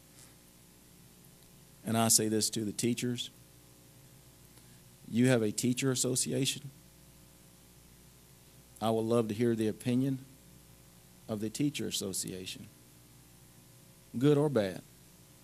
I would love to hear the opinion of the public coming before this board and telling us what's on their mind. I was at Home Depot before I came here today, and I met a fella, and he said, "Have a good meeting." I said, "Well, you should come." He said, "No." I said, "Why not?" He said, "My wife's a teacher,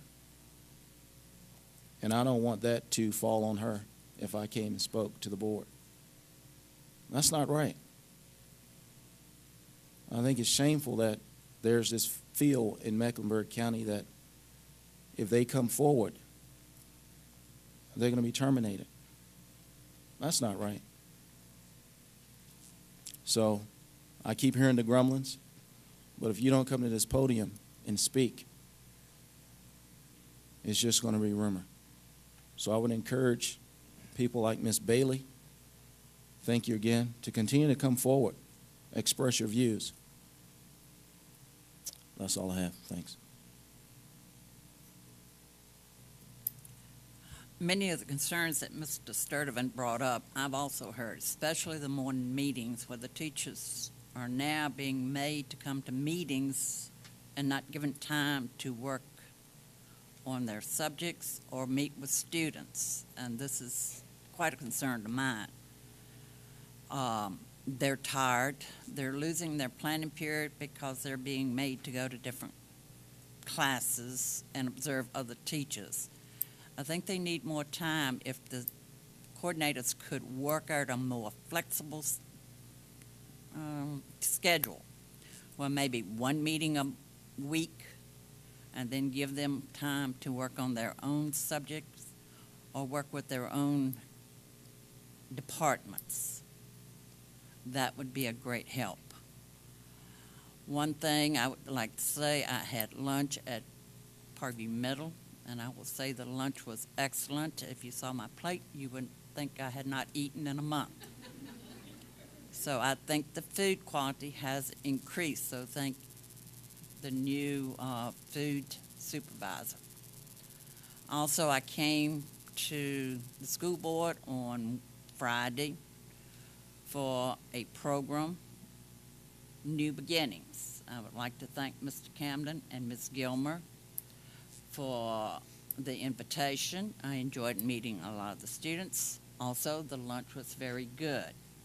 If you are not familiar with New Beginnings, please contact the principals of these schools, because this is one program that Dr. Thornton brought that I think is one great program. I wish it could be expanded to include more students. But I think you need to know more about New Beginnings and how it does help the students in the county. So that's all I've got to say. First, I'd like to tell you that Ms. Lundy and I have been in contact, and her committee would like to meet with our committee on September 24th at 4:30. In light of the recent vote not to fund hiring a firm as the next logical step in what is needed for a new facility, I need guidance from this board to see if we still need this education committee and what you want us to do. I told her that I would talk to you all and then I would confirm. It's the 24th. 24th at 4:30, but I need guidance from the board.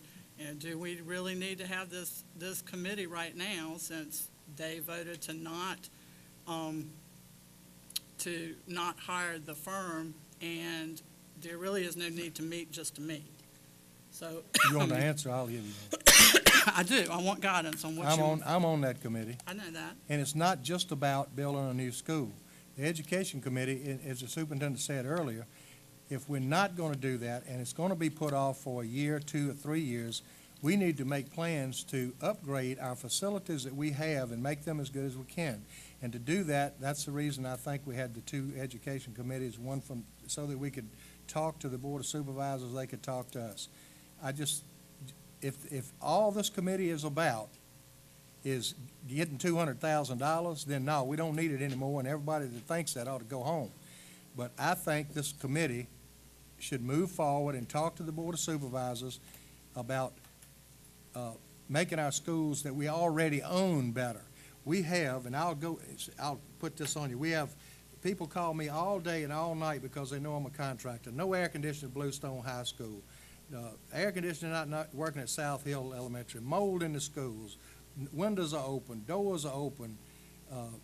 It's just one thing after another. These are facility concerns that should be, and we don't have the money to fix them, then let's get whatever we need and fix what we have, because we're not going to abandon every school we've got. So let's do something. Bluestone High School, Parkview High School will be used eventually for middle school schools if we build a new high school, and if they don't, they're going to be used for 2 high schools. Let's don't let them fall down before we get there. So I think we should keep this committee, and let's meet with Ms. Lundy and the rest of that board. I'm in total agreement with you, Mr. Edwards, and as I go through my remarks, I will address that too. But I just wanted to hear from the entire board what you wanted to do. Because I think there is a perception that the Education Committee is just to be put together for the building and the new facility. So I wanted to clear that up and make sure that we're all on the same page. And eventually, I think it probably will be. But right now, the $200,000 was a no. I don't think we need to address that again tomorrow or on the 24th. I think we should go over there and find out what direction we can go in. They're going to come over here. To enhance the facilities for our children. And I mean, we need windows, we need insulation, we need air conditioning. One big question has been brought to my attention. It's been 20 years since we put new roofs on these schools. And if we don't start addressing a school and get them in rotation, we're going to end up with a $10 million bill on roof replacements. So, and we've got $2.5 million in the bank over there right now. So the thing to do would be get a roof specialist in here, look at our roofs and see if we need one replaced. If we do, we need to schedule that one roof, get it done this year, next year, or when it needs it, and plan the next one so that we're only spending $1 million a year, because they're putting that money in our roof system. But if we wait and they hit us at one time, they're going to take that $15 million for the new school and put roofs on and kiss us, and that's going to be the end of that one. And I am in total agreement with you, and you'll hear that in my remarks. Okay. Since the last school board meeting, I've had the opportunity to speak to a lot of people all over the county. I want to thank all of you who have reached out to me to thank me for standing up for the superintendent, his staff, and the children. I am relaying, as you asked me to do, to remind this board that there are many people out there in the community and those in leadership roles who do support the superintendent and his leadership in moving the school division forward. One of the many people who have, out of the many people who have contacted me, I also spoke to 2 who had some concerns. Once I explained to them why we were doing things the way things were being done, they had a different perspective. They saw things in a different light. So it occurred to me as I was having those conversations that there's a lot of misinformation out there. Excuse me. A lot of misinformation out there, and people are basing their opinions on Dr. Thornton, the school system, and frankly on the school board based on that. I cannot speak for the others on this board, but I can speak for Sandra Tanner. And I can tell you that I base my decisions on the facts that I'm given, the research that I've done, and the answers that I've gotten to the questions that I've asked to the experts or to the people with experience in the areas that I have questions about. You all have heard members say over and over, I'm not an educator, but, well, I'm not an educator either. But that doesn't mean that I can't and don't take the time to educate myself on what's going on and on the issues. I spend a lot of my free time away from my family, researching, reading, attending workshops and conferences so that I can make informed decisions. I make it a practice in my life to learn something new every day so that I can be a better wife, a better mother, better at my job, or a better board member. There are board training workshops to help us as board members become better. I've attended 3 of those since I've been on the board. As things do change, legislation changes, and we all have to stay up to date. We expect our staff to continue education, and we should do the same. I'll now address some of the innuendo and things that have been thrown around that have distracted this board and other boards from making decisions. As a board member, I was elected to make policies, while it's the role and responsibility of the CEO of the organization, who is a superintendent, to enforce those policies. The school board has no taxing authority. The board as a whole, we have no funds available to us except what we're given through the state, federal, and local funds. So it's our duty to convey the needs of the school system to the Board of Supervisors, and then it's the Board of Supervisors' duties to find the funds to help us to support the school system.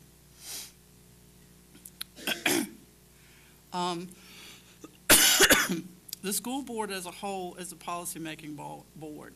It is the policy-making board, and the majority vote on the policies is the direction that we give to the superintendent. There have been major issues that I voted against. However, a majority vote directed the superintendent to carry out those directives. As an individual board member, it's my role to support that, not to distract from it. And I voted against a consolidated high school. However, it is my role as a board member to support that vote and not try to counteract or distract from it. I voted no, even though I felt that the students need a new facility, and we need a lot of new facilities. But because not because I felt like that they didn't need it, but I felt like I was never given adequate information to make an informed decision, whether it is a good thing or a bad thing. I, however, did vote to direct the superintendent to ask the Board of Supervisors to fund hiring an engineering firm to give us factual information about the properties in question that have been identified by a property committee made up of board members. I felt that we needed professionals to help me, or I felt that I needed professionals to help me to see what the citizens of this county wanted by getting their input, to give us cost estimates and land value costs based on being shovel-ready, cost of construction, and other information needed for both boards to make an informed decision. In my opinion, doing anything less than that is not doing due diligence and could waste taxpayer dollars. I realize that input was given during previous studies. However, the parents who gave input at that time most likely will not have children affected by a new school, as their children will have either graduated or are graduating out of the system. Some of us still do have them in there, but and let's face it, a lot of things have changed in the 15 years since we started looking at the new school. I was very disappointed when I witnessed the Board of Supervisors Finance Committee vote down hiring a professional firm to give us the crucial information that I feel is needed. And then also, it was very clear to me at that meeting that they stated it would be several more years before we would build a new school. I'd like to publicly thank Glenn Barber and Greg Gordon for supporting the schools and voicing their opinion about hiring the engineering firm. I am in total agreement with Mr. Barber that hiring a firm is the next logical step in moving forward, something that has been discussed for 15 years in this county. I also agree with Mr. Gordon's statements that this might come back to bite us. I have read and heard from people who live outside of this county that we are making news down here about the board shooting down our request to move towards a new facility. As elected boards in a county with the second highest unemployment rate of all counties in Virginia, we need to be reminded that people outside of the area, potential industry leaders, are also hearing and seeing the same non-support of their future workforce. Secondly, I would like to address comments that I read in the paper this week made by other board members, by members of the board. They stated that it was premature to look at building a new high school. Well, really? Is it premature? Since I've been on this board in 2009, a facility survey of Mecklenburg County Public Schools was done by the Virginia Department of Education. That was in 2009. The report shows that the most pressing needs were to the 2 middle schools and further stated that the high school should be consolidated for more efficiency, provide an opportunity for more educational programs to all students. The 2 high schools should be renovated and used for middle schools. They noted in their report that most schools did not meet the ADA requirements. In 2010, McGuire Woods presented to us the potential cost savings of building a new consolidated high school and middle school complex, and building a new high school, middle school, and elementary schools. Those potential savings were $29.28 million, $47.31 million, and $69.81 million. This county's been talking about a new school before my children were born. That was 15 years ago. We are no closer to getting one built today than we were then. And in fact, it was stated that it would be several more years before before we had the money to build a new school. And Mr. Edwards just said, if we put the roofs on, it could even put us farther behind that. Keep in mind, we found money to build courthouses, landfills, and regional jails, but not schools. I personally take offense at the mistrust of the school board comment. I will state again, as a school board member, I have made my decisions based on factual information that was given and information that I researched, and not made on opinion, popular opinion, emotion of groups, rumors, or innuendo. I listen to all sides, and every decision that I make is in the best interest of every student in Mecklenburg County. Not my children, not my friends' children, not the East End, but all of the children in this county. Having said that, changes needed to be made. Changes have been made. When changes happen, people get upset. When people are upset, you hear from them. I've found once you talk to the people and give them the true facts, they may not agree, but they understand better why the changes have been made. So why is the school system needed to change? Tonight was no surprise to me, just like it wasn't a surprise to Ms. Bailey. It shouldn't be a surprise to anybody here, because these board members, Dr. Thornton, VSBA, before Dr. Thornton was here, Department of Education, for all these years have been warning us that the new tests were coming and the teaching methods that have been used across the state, as well as in Mecklenburg, that we could expect lower scores. The methods of teaching our students had to change to correlate with the changing test. Much like the methods of teaching had to change after 1998 when the SOLs were introduced. If you remember back to 1999 and 2000, the scores weren't so good across the state. However, teachers were shown methods of teaching students to take the test, to slash the trash, to jail the detail, and to highlight the important words. Virginia students performed by having notes given to them with the important details highlighted and told learn, aka memorize, what is on these sheets of paper and you'll pass the test. Virginia students were taught how to recognize or pick the right multiple choice answers through worksheets after worksheets after worksheets given to them. The state as a whole got to be really, really good at teaching our children how to take the test, and our scores all went up. The industries, however, at the same time started complaining. They couldn't find anyone to pass a basic math test. They couldn't find students who knew how to problem solve. They couldn't find people who knew how to think critically. So next thing you know, they changed the test to reflect deeper thinking, critical thinking, problem solving. Newsflash, the tests have changed. The tests are trickier, according to students. The students that I've talked to said that you have to think about the question, because depending on the way it's asked or what is inferred, there are 2 to 3 answers that could be correct. Without being able to think deeper than slashing the trash, a student may or may not be able to choose that one correct answer out of the 2 or 3 given as choices. So if the test changed and the way you taught students to take the test didn't change, what do we think the outcome was going to be? I want to remind you that this board instructed Dr. Thornton on January 31st, 2012, at our board retreat to move forward with implementing project-based learning. First through a pilot project in the 6th grade at both middle schools, and then through an implementation plan to other grades as a method of teaching the deeper learning and critical thinking skills that our students need when taking the new SOLs.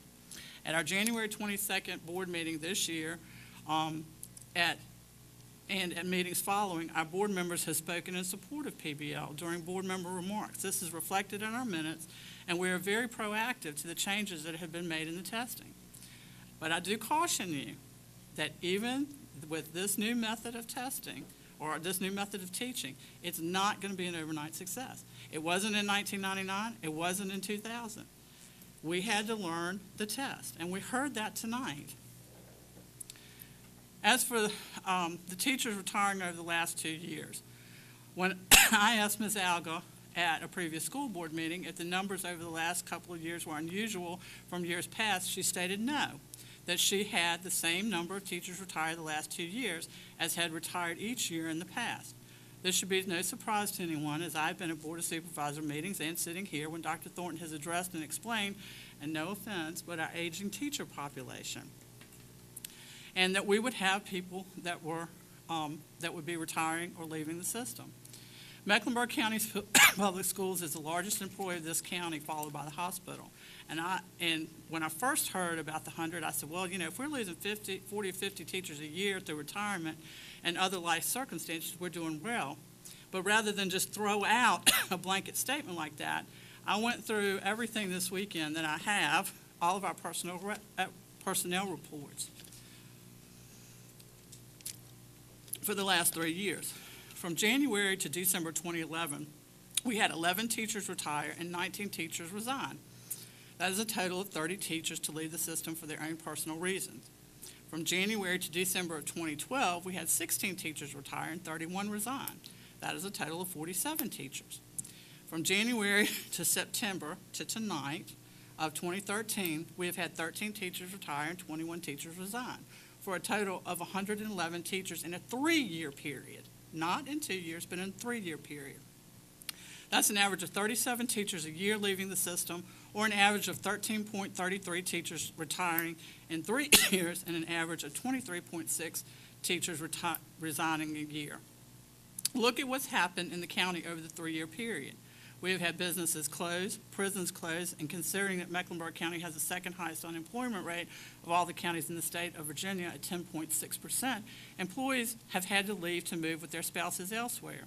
We've had teachers get married and move elsewhere. We've had teachers leaving for other opportunities with better pay in neighboring counties. Teachers who wanted to move closer to family or found jobs closer to their homes with rising gas costs. And we have teachers decide to stay at home with children. I also did a comparison, just to be fair, of January to September of 2012 and January to September of 2013. In 2012, it showed that 9 teachers retired and 26 teachers resigned, which showed that we only had 4 more teachers retired this year in comparison to last, and 5 less teachers resigned this year to date than last. We have 357 teachers employed by Mecklenburg County Public Schools. And honestly, if we are only losing an average of 37 teachers, a little over 10%, 11% in this economy, I think we're doing pretty good.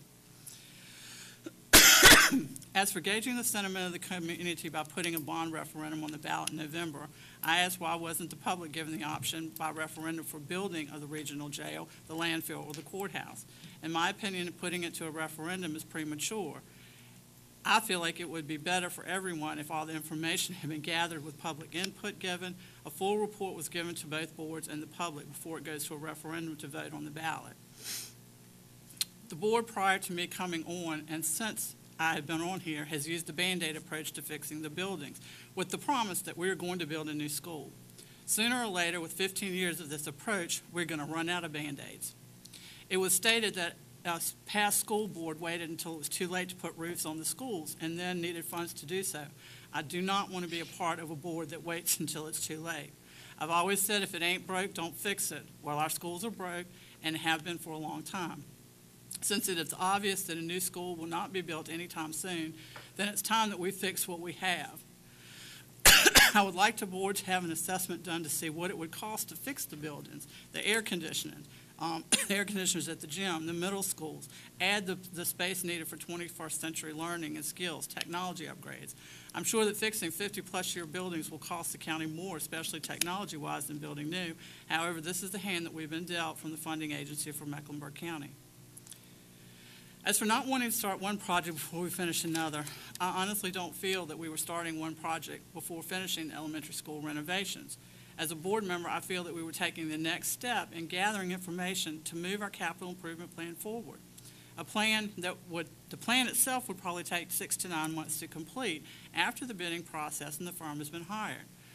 We're hopeful that our elementary school additions would be completed soon or no later than January, which is 4 months away. So if we have to wait until that happens before we can go back to get this, then that already puts us 10 to 14 months behind that schedule and then we'd have to go out for bid and all of that. I do want to clear up a comment that I read in the paper about the desk and equipment that were smashed at Buckhorn. I was in the presence of Dr. Thornton when he talked to the reporter, and it was asked about the desk. This was outside of the meeting the other night. And at no time do I remember that Dr. Thornton said that he authorized the destruction of the surplus and broken desk. He told her that Mr. Wilson informed him that he, Mr. Wilson, had instructed his staff to do that. And that he had told them to do that so that it could all be hauled away in one container, saving money. I'm amazed that getting new desks for our children has caused such a controversy, and that desks and other surplus being broken down so that it could save money on hauling costs is a big issue when we are facing millions of dollars in renovation costs, and by putting off building a new high school, which may result in higher building costs several years from now. I asked at the last meeting for everyone to be positive instead of negative.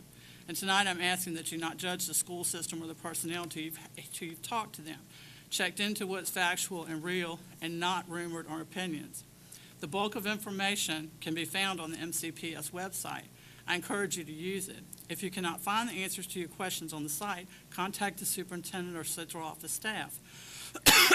I hope that we as a board and citizens of this community can work together so that we can realize the mission of our school division, and that is to prepare all students so that they develop the knowledge and skills to achieve success and become active citizens who contribute to our community.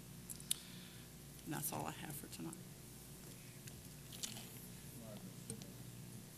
Here we go. First of all,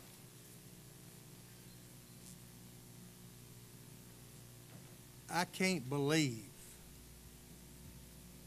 that Mr. Wilson made a decision to break up desks. There are if we're going to do something with them, there are churches, there are other schools. If we'd have given each child a desk, that would be better than setting them out in the middle of a field or taking sledgehammers and beating them up in the middle of the floor. Those were teacher desks that were made out of oak. If you see them around somewhere at some of your antique shops, they sell anywhere from $300 to $700 restored. That might have been a good project for somebody in building education classes or something to learn something for a change. But anyway, I guess Mr. Wilson took that upon himself. He's a brave man, I'll tell you that. One of the reasons that we don't know why our teachers are leaving is because we don't have any exit interviews. The ones that are leaving are too afraid to talk, and the ones that are here are too afraid to talk. So that's the reason we have teachers leaving and they don't say anything, and you're praising them because they just found a better job in Lunenburg County. What about the real good teachers, the young teachers that left? This year, I've had 3 teachers that came to my house, sat in my living room on a Sunday afternoon with their husband and cried like a baby. They're gone because I couldn't call their name because they know, as vocal as I am on the school board, if their name came out, they would have been fired before they quit. School roofs, let's cover that. The past school board didn't have anything to do with the school roofs. That happened 20 years ago. Wait a minute. I didn't interrupt you. Thank you. The school roofs are 20 years old. But if we had a maintenance department who was doing their job, they would be able to come down off of that roof once every 6 or 8 months and tell us, hey, we got a roof problem, rather than going inside and putting a bucket in the floor. And that's going on in our schools, and that's the reason we have mold problems today. And that's a fact. And I think we requested, 3 of us requested that Service Solutions be here tonight and explain what they were doing for mold remediation. And just to let the public know, and this is my opinion, they don't know how to do mold remediation. And I can prove that because we've done a little research. I have. Now let's get on to spending $9,500 a month for somebody to walk around and turn the lights out and save us money. The new code requirement, which is going to be put in our additions in our elementary schools right now, and they are in our school. Our school is South Hill Elementary School. They have motion detectors in every room that turn the lights off when you leave. They'll turn them on when you walk in. And that's going to be in every classroom and every public room that will accommodate X number of children, and that's not a lot of children. They will automatically turn them off and on day and night. And that's done by the Department of Energy because they've come up with this stipulation, and it'll be in all schools and all public buildings from now on. If we would put those in our schools, and it's a minimum cost, the electrician that's on our site that's doing all the electrical work at the 3 elementary school additions can do that. I asked him to get me some information on it, and he did fax me some information on that, and it can be done at a small cost. And then we could take the $9,500 a month and spend it to buy this man some kids some books. That's all I got. Thank you.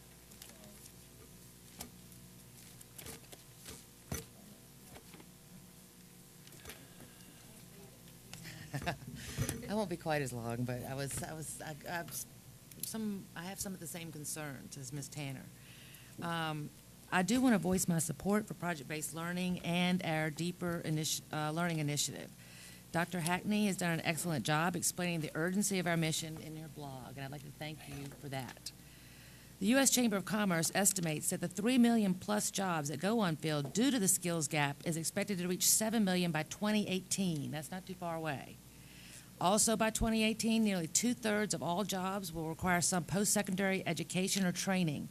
Of these jobs, half will require a bachelor's degree or higher, and half will require an associate's degree or occupational certificate. It is clear we have to teach all of our students at a higher level. The skills of our workforce are not keeping pace with the demands of employers. Employers are reporting that far too many workers lack basic professionalism skills like work ethic, dependability, taking initiative, and problem solving. This growing skills gap threatens our economic competitiveness globally and locally. Site Selection Magazine's 2010 survey of corporate real estate executives revealed that workforce skills are the #1 consideration when making site selection decisions for their companies. Project-based learning will help our students bridge this skills gap. Lots of good information can be found by doing an internet search. All you have to type in is estimate of jobs unfilled in USA for lack of qualified applicants. In addition to the information on our website, the public can also search, just type in benefits of project-based learning or research on project-based learning.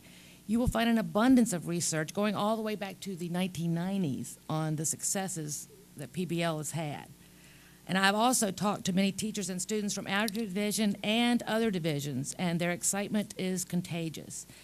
They're not teaching to the test, but better SOL scores are a byproduct of students being excited about learning and understanding the content more deeply. One I visited in Warren County like 5 years ago, and they reported that they were a total project-based school, and their SOL scores skyrocketed. Friday, I was lucky enough to attend the Affirmation Day for the class of 2017, starting the New Beginnings program with Ms. Garner. 3 seniors spoke to the freshmen about the program and their high school experience. I must say I was as moved by their remarks as any wonderful valedictorian speech I've ever heard. They spoke of how their lives had changed and they had confidence of future success after receiving their diploma. And I share their confidence because they certainly had learned those skills that employers look for. One young gentleman shared that he had had severe behavioral issues. These were kids that had known failure in their academic life and statistically had a very high probability of falling through the cracks and never graduating. I saw evidence that our teachers are shaping a positive future for our children every day in Mecklenburg. And it is so correct that all of our children are not well. So many do not have family support and home life conducive to learning and future success.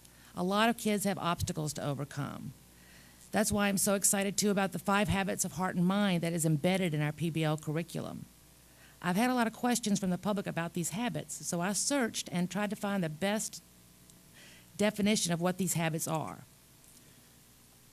This is the definition I found. They are the characteristics of what intelligent people do about problems whose resolution is not immediately apparent. Students encounter these problems in PBL and their life, and certainly we as adults encounter them. We as adults and leaders in this county should also try to embed these habits in our lives. They are perseverance, respect, effective communication, creativity, and integrity. With all this controversy lately, I have been doing a lot of reflection on my job as a school board member. The first important lesson I learned was that a board member is not automatically an expert on education simply by virtue of being elected. We as board members have to constantly inform ourselves on education issues and rely on expert advice.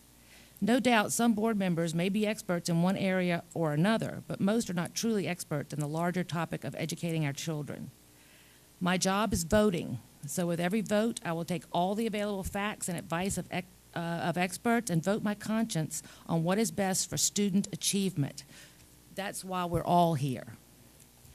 I am not going to let any special interest derail my focus on the students as a whole. I do have a constituency which I represent, but my ultimate obligation is to a constituency who cannot vote, the students. I will vote impartially on principle, uninfluenced by personal preference, which is difficult. I will not be influenced by political considerations or popularity seeking. I will always give my reasons for any vote as well. When difficult decisions are made, someone is always unhappy, but we cannot implement change without them. Also, upon reflection, I have become extremely aware that people can have different perspectives and see things differently even when they're in the same meetings given the same information. Last meeting, when Ms. Gravitt gave us the paper to reflect on PBL and come back with any thoughts or questions, I saw that as an example of the reflection exercises our students and teachers are using, not as an attempt to stop me from speaking publicly about PBL. When I first read over this VCP compliance project cost, I realized that, of course, the procurement process could not have even started yet, and these project costs from vendors were ballpark estimates to give us an idea of the possible cost. But so often in these meetings, there seem to be intimations that something diabolical or even illegal is going on, and I have seen no evidence of that. But it is possible these continual intimations could be a starting point for rumors which then rage out of control. I understood immediately the benefits of letting each school choose furniture to create a 21st century classroom the best they can in buildings that are anything but 21st century. The foremost concern of our board is to improve and enhance the learning experience for our children, and their environment is an important piece. If anyone can find any research that says we can keep lining our kids up in rows and feeding them information which they repeat back to us and they will be okay, I want to see it. I will always keep an open mind, but I refuse to get sucked up in a vortex of negativity that only distracts us from the monumental task of preparing our children for their future.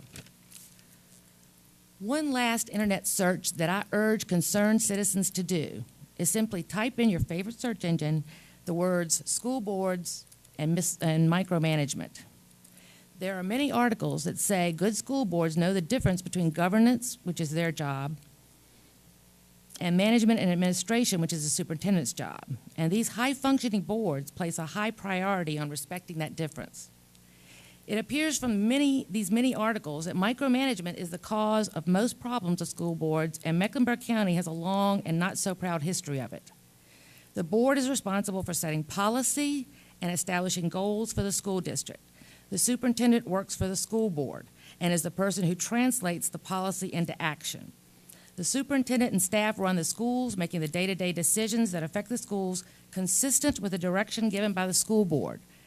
Micromanaging can be highly disruptive to a school system. Just imagine how chaotic and confusing it would be if we were all out there telling employees how to do their job. The board, in its own policy, we've been talking a lot about policy tonight, but our own policy strives to avoid micromanagement. At policy 1.16, the school board will follow the procedure of communicating directly with a division superintendent and/or chair of the school board regarding all issues to include personnel matters, incidents, problems, questions, etc. This is especially true in situations where school board members might conceivably be construed as attempting to supervise, direct, or interfere with school personnel in the performance of their duties. Dr. Thornton's contract reads, "The board, both individually and collectively, will promptly refer all criticisms, complaints, and suggestions concerning the Mecklenburg County Public Schools or its employees to the superintendent or his designee for investigation, study, review, and recommendation." I don't think promptly means waiting to surprise with a gotcha moment at a board meeting. We need to be talking with the superintendent all the time about our concern. I think it's important to stay focused on our primary work, which is 21st century learning, so our students' futures will be bright. I support our teachers and principals as they make a difference in our children's lives every day. I support them as they work to create learning environments conducive to 21st century learning. I support our administrative and instructional teams. And I also support Dr. Thornton as he leads the school division in the only direction it should go, forward. Thank you.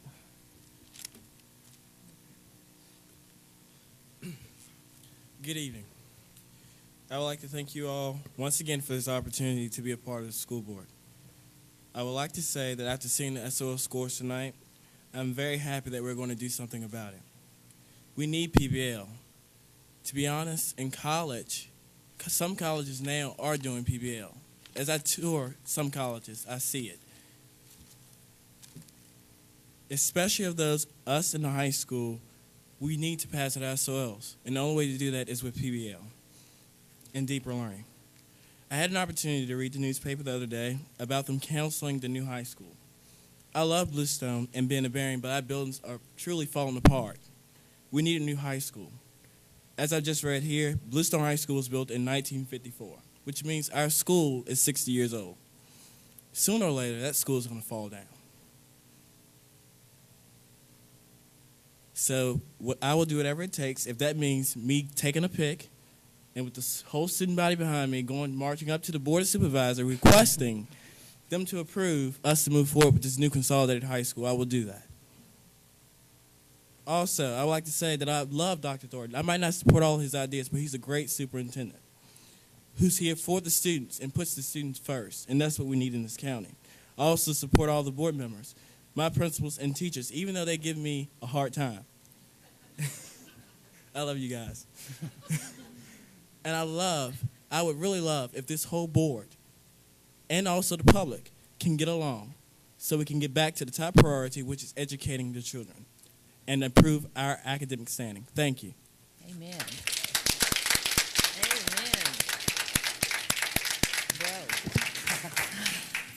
They always say good words come from a child, and we got it.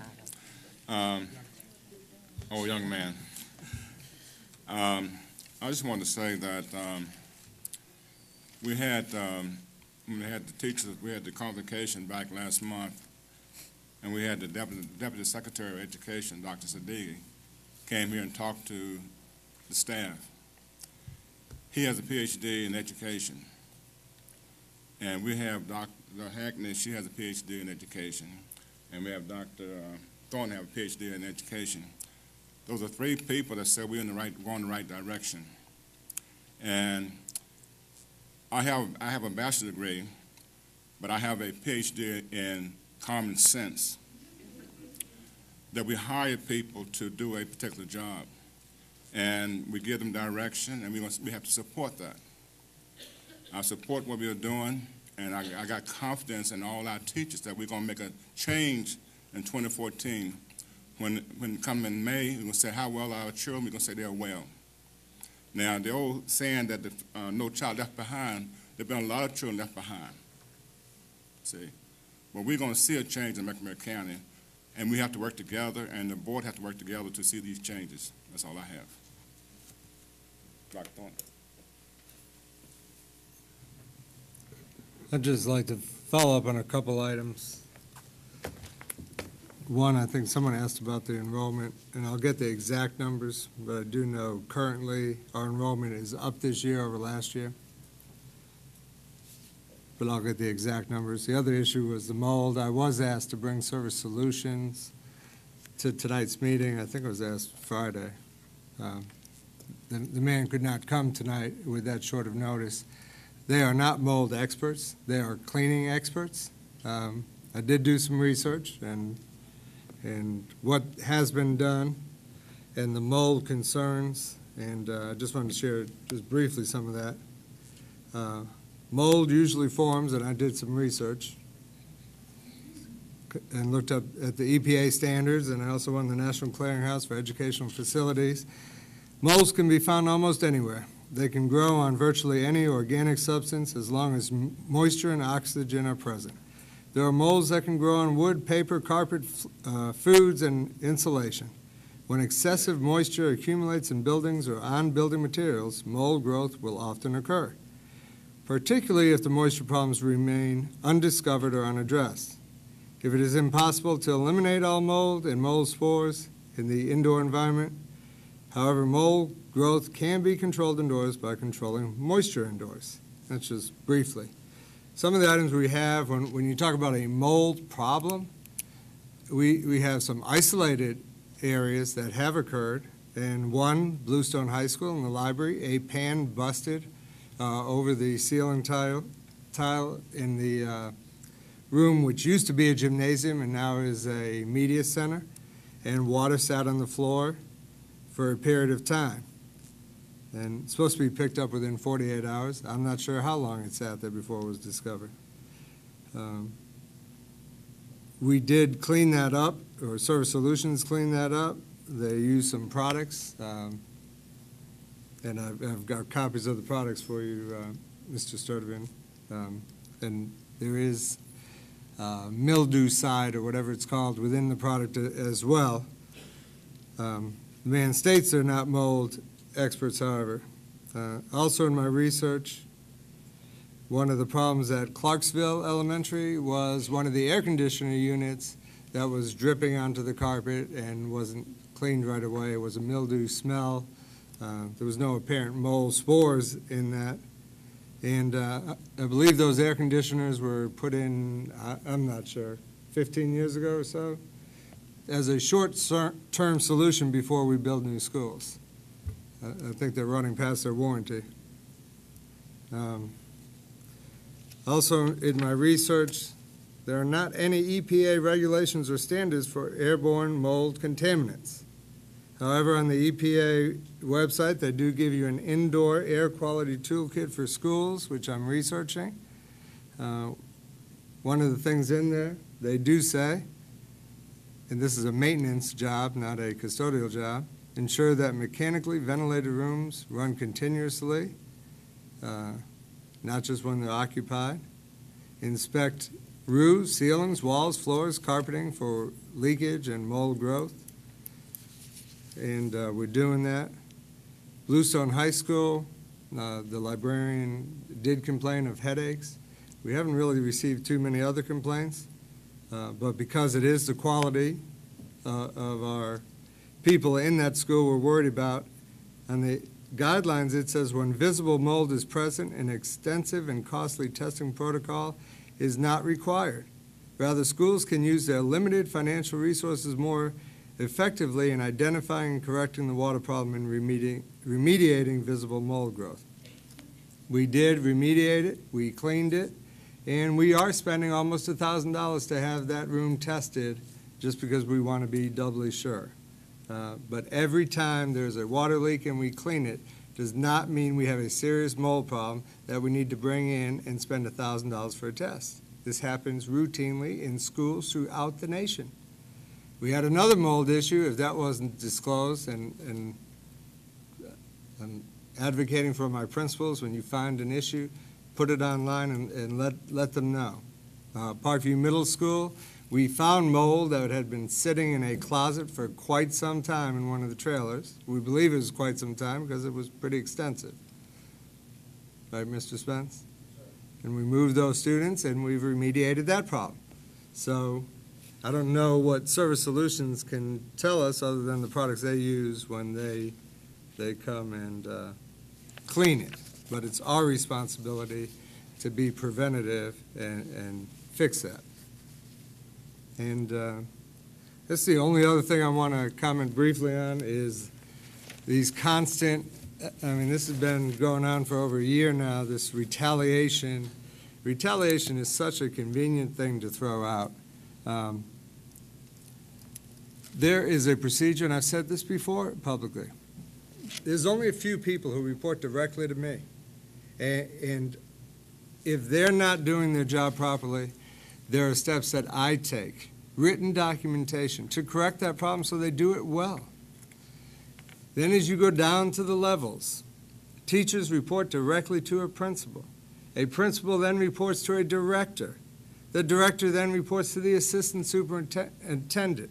There are channels that these processes go through. If someone's not doing a good job, they're put on an improvement plan. That's documented in the personnel file. Before anyone is recommended for termination, all that information comes to me because I have to make the recommendation to the board. I review all of that information. Some of it I've seen past cases in practice through 10 years of being a superintendent, and I don't need to call the school attorney because I've already dealt with a very similar case. Even on some of those, I call the school attorney because it's my job to protect the board from getting a lawsuit. So before an employee gets terminated, they have to go through quite a few people, quite a few channels, and there has to be documentation. Or they actually would have the documentation to sue us. So it's real convenient to throw that out, that there's this huge retaliation that happens. Dr. Hackney and I met with teachers at La Crosse this morning. We met with teachers because I knew on September 20th that report was going to come out as a focus school. And tonight I knew they were going to share that information since we had a school board meeting close to September 20th. I went there to reassure teachers. They're good teachers. Things are changing fast. The tests have changed. Things have changed. And we have to change with them, and we have to look at it. But I knew that same staff that had that school in great condition was going to get the school back in great condition. I had great input at that meeting, and Dr. Hackney wrote most of it down. Things about RTI, things about that they feel was a waste of time and was taking them away from kids. Great input that I heard firsthand from the teachers. At that time, I encouraged those teachers, there's a protocol to follow, whether you call it the chain of command or the chain of respect, that if you don't like the answer your principal has given you, go to that principal and say, it's nothing against you. I just disagree with it, and here's why. And I'd like to go to the next person. And keep going until you go all the way to the top. But do it in a progression so that we can get a streamlined answer to the problem. Going around, and I'm here every day, except the weekends, some weekends. But I'm not here just on Monday, the third Monday of every month. I'm here for anyone to come, call, email, come to my office and ask the questions. This gotcha game is ridiculous. It doesn't solve problems. It creates a great debate whether I should be here or not. It's a wonderful debate. You've bought out 2 superintendents. Let's make it 3, or let's play gotcha until you don't have to buy me out. You can try to find something to fire me for. The game has got to stop, and we do have to focus on how well are the children. That's not meant to say our children are sick. It's meant to say, let's get the focus to our children. And who am I accountable for? I'm accountable to make the best decisions for children. I don't run for political office. I'm not going to make a decision because Joe the grocer doesn't like this decision about instruction. I'm going to make it because based on my experience and based on all my staff and all the research, that I think that will be the best solution for a child. I'm the superintendent of schools. By definition, I'm here for the children. You may not agree with how we get there, but I'm not here to harm someone. And the gotcha games is ridiculous that go on in this county. I hope at some point we focus on children every day and try to collectively come up with a good answer. Maybe that's what some of the other school systems are doing that have better scores than us.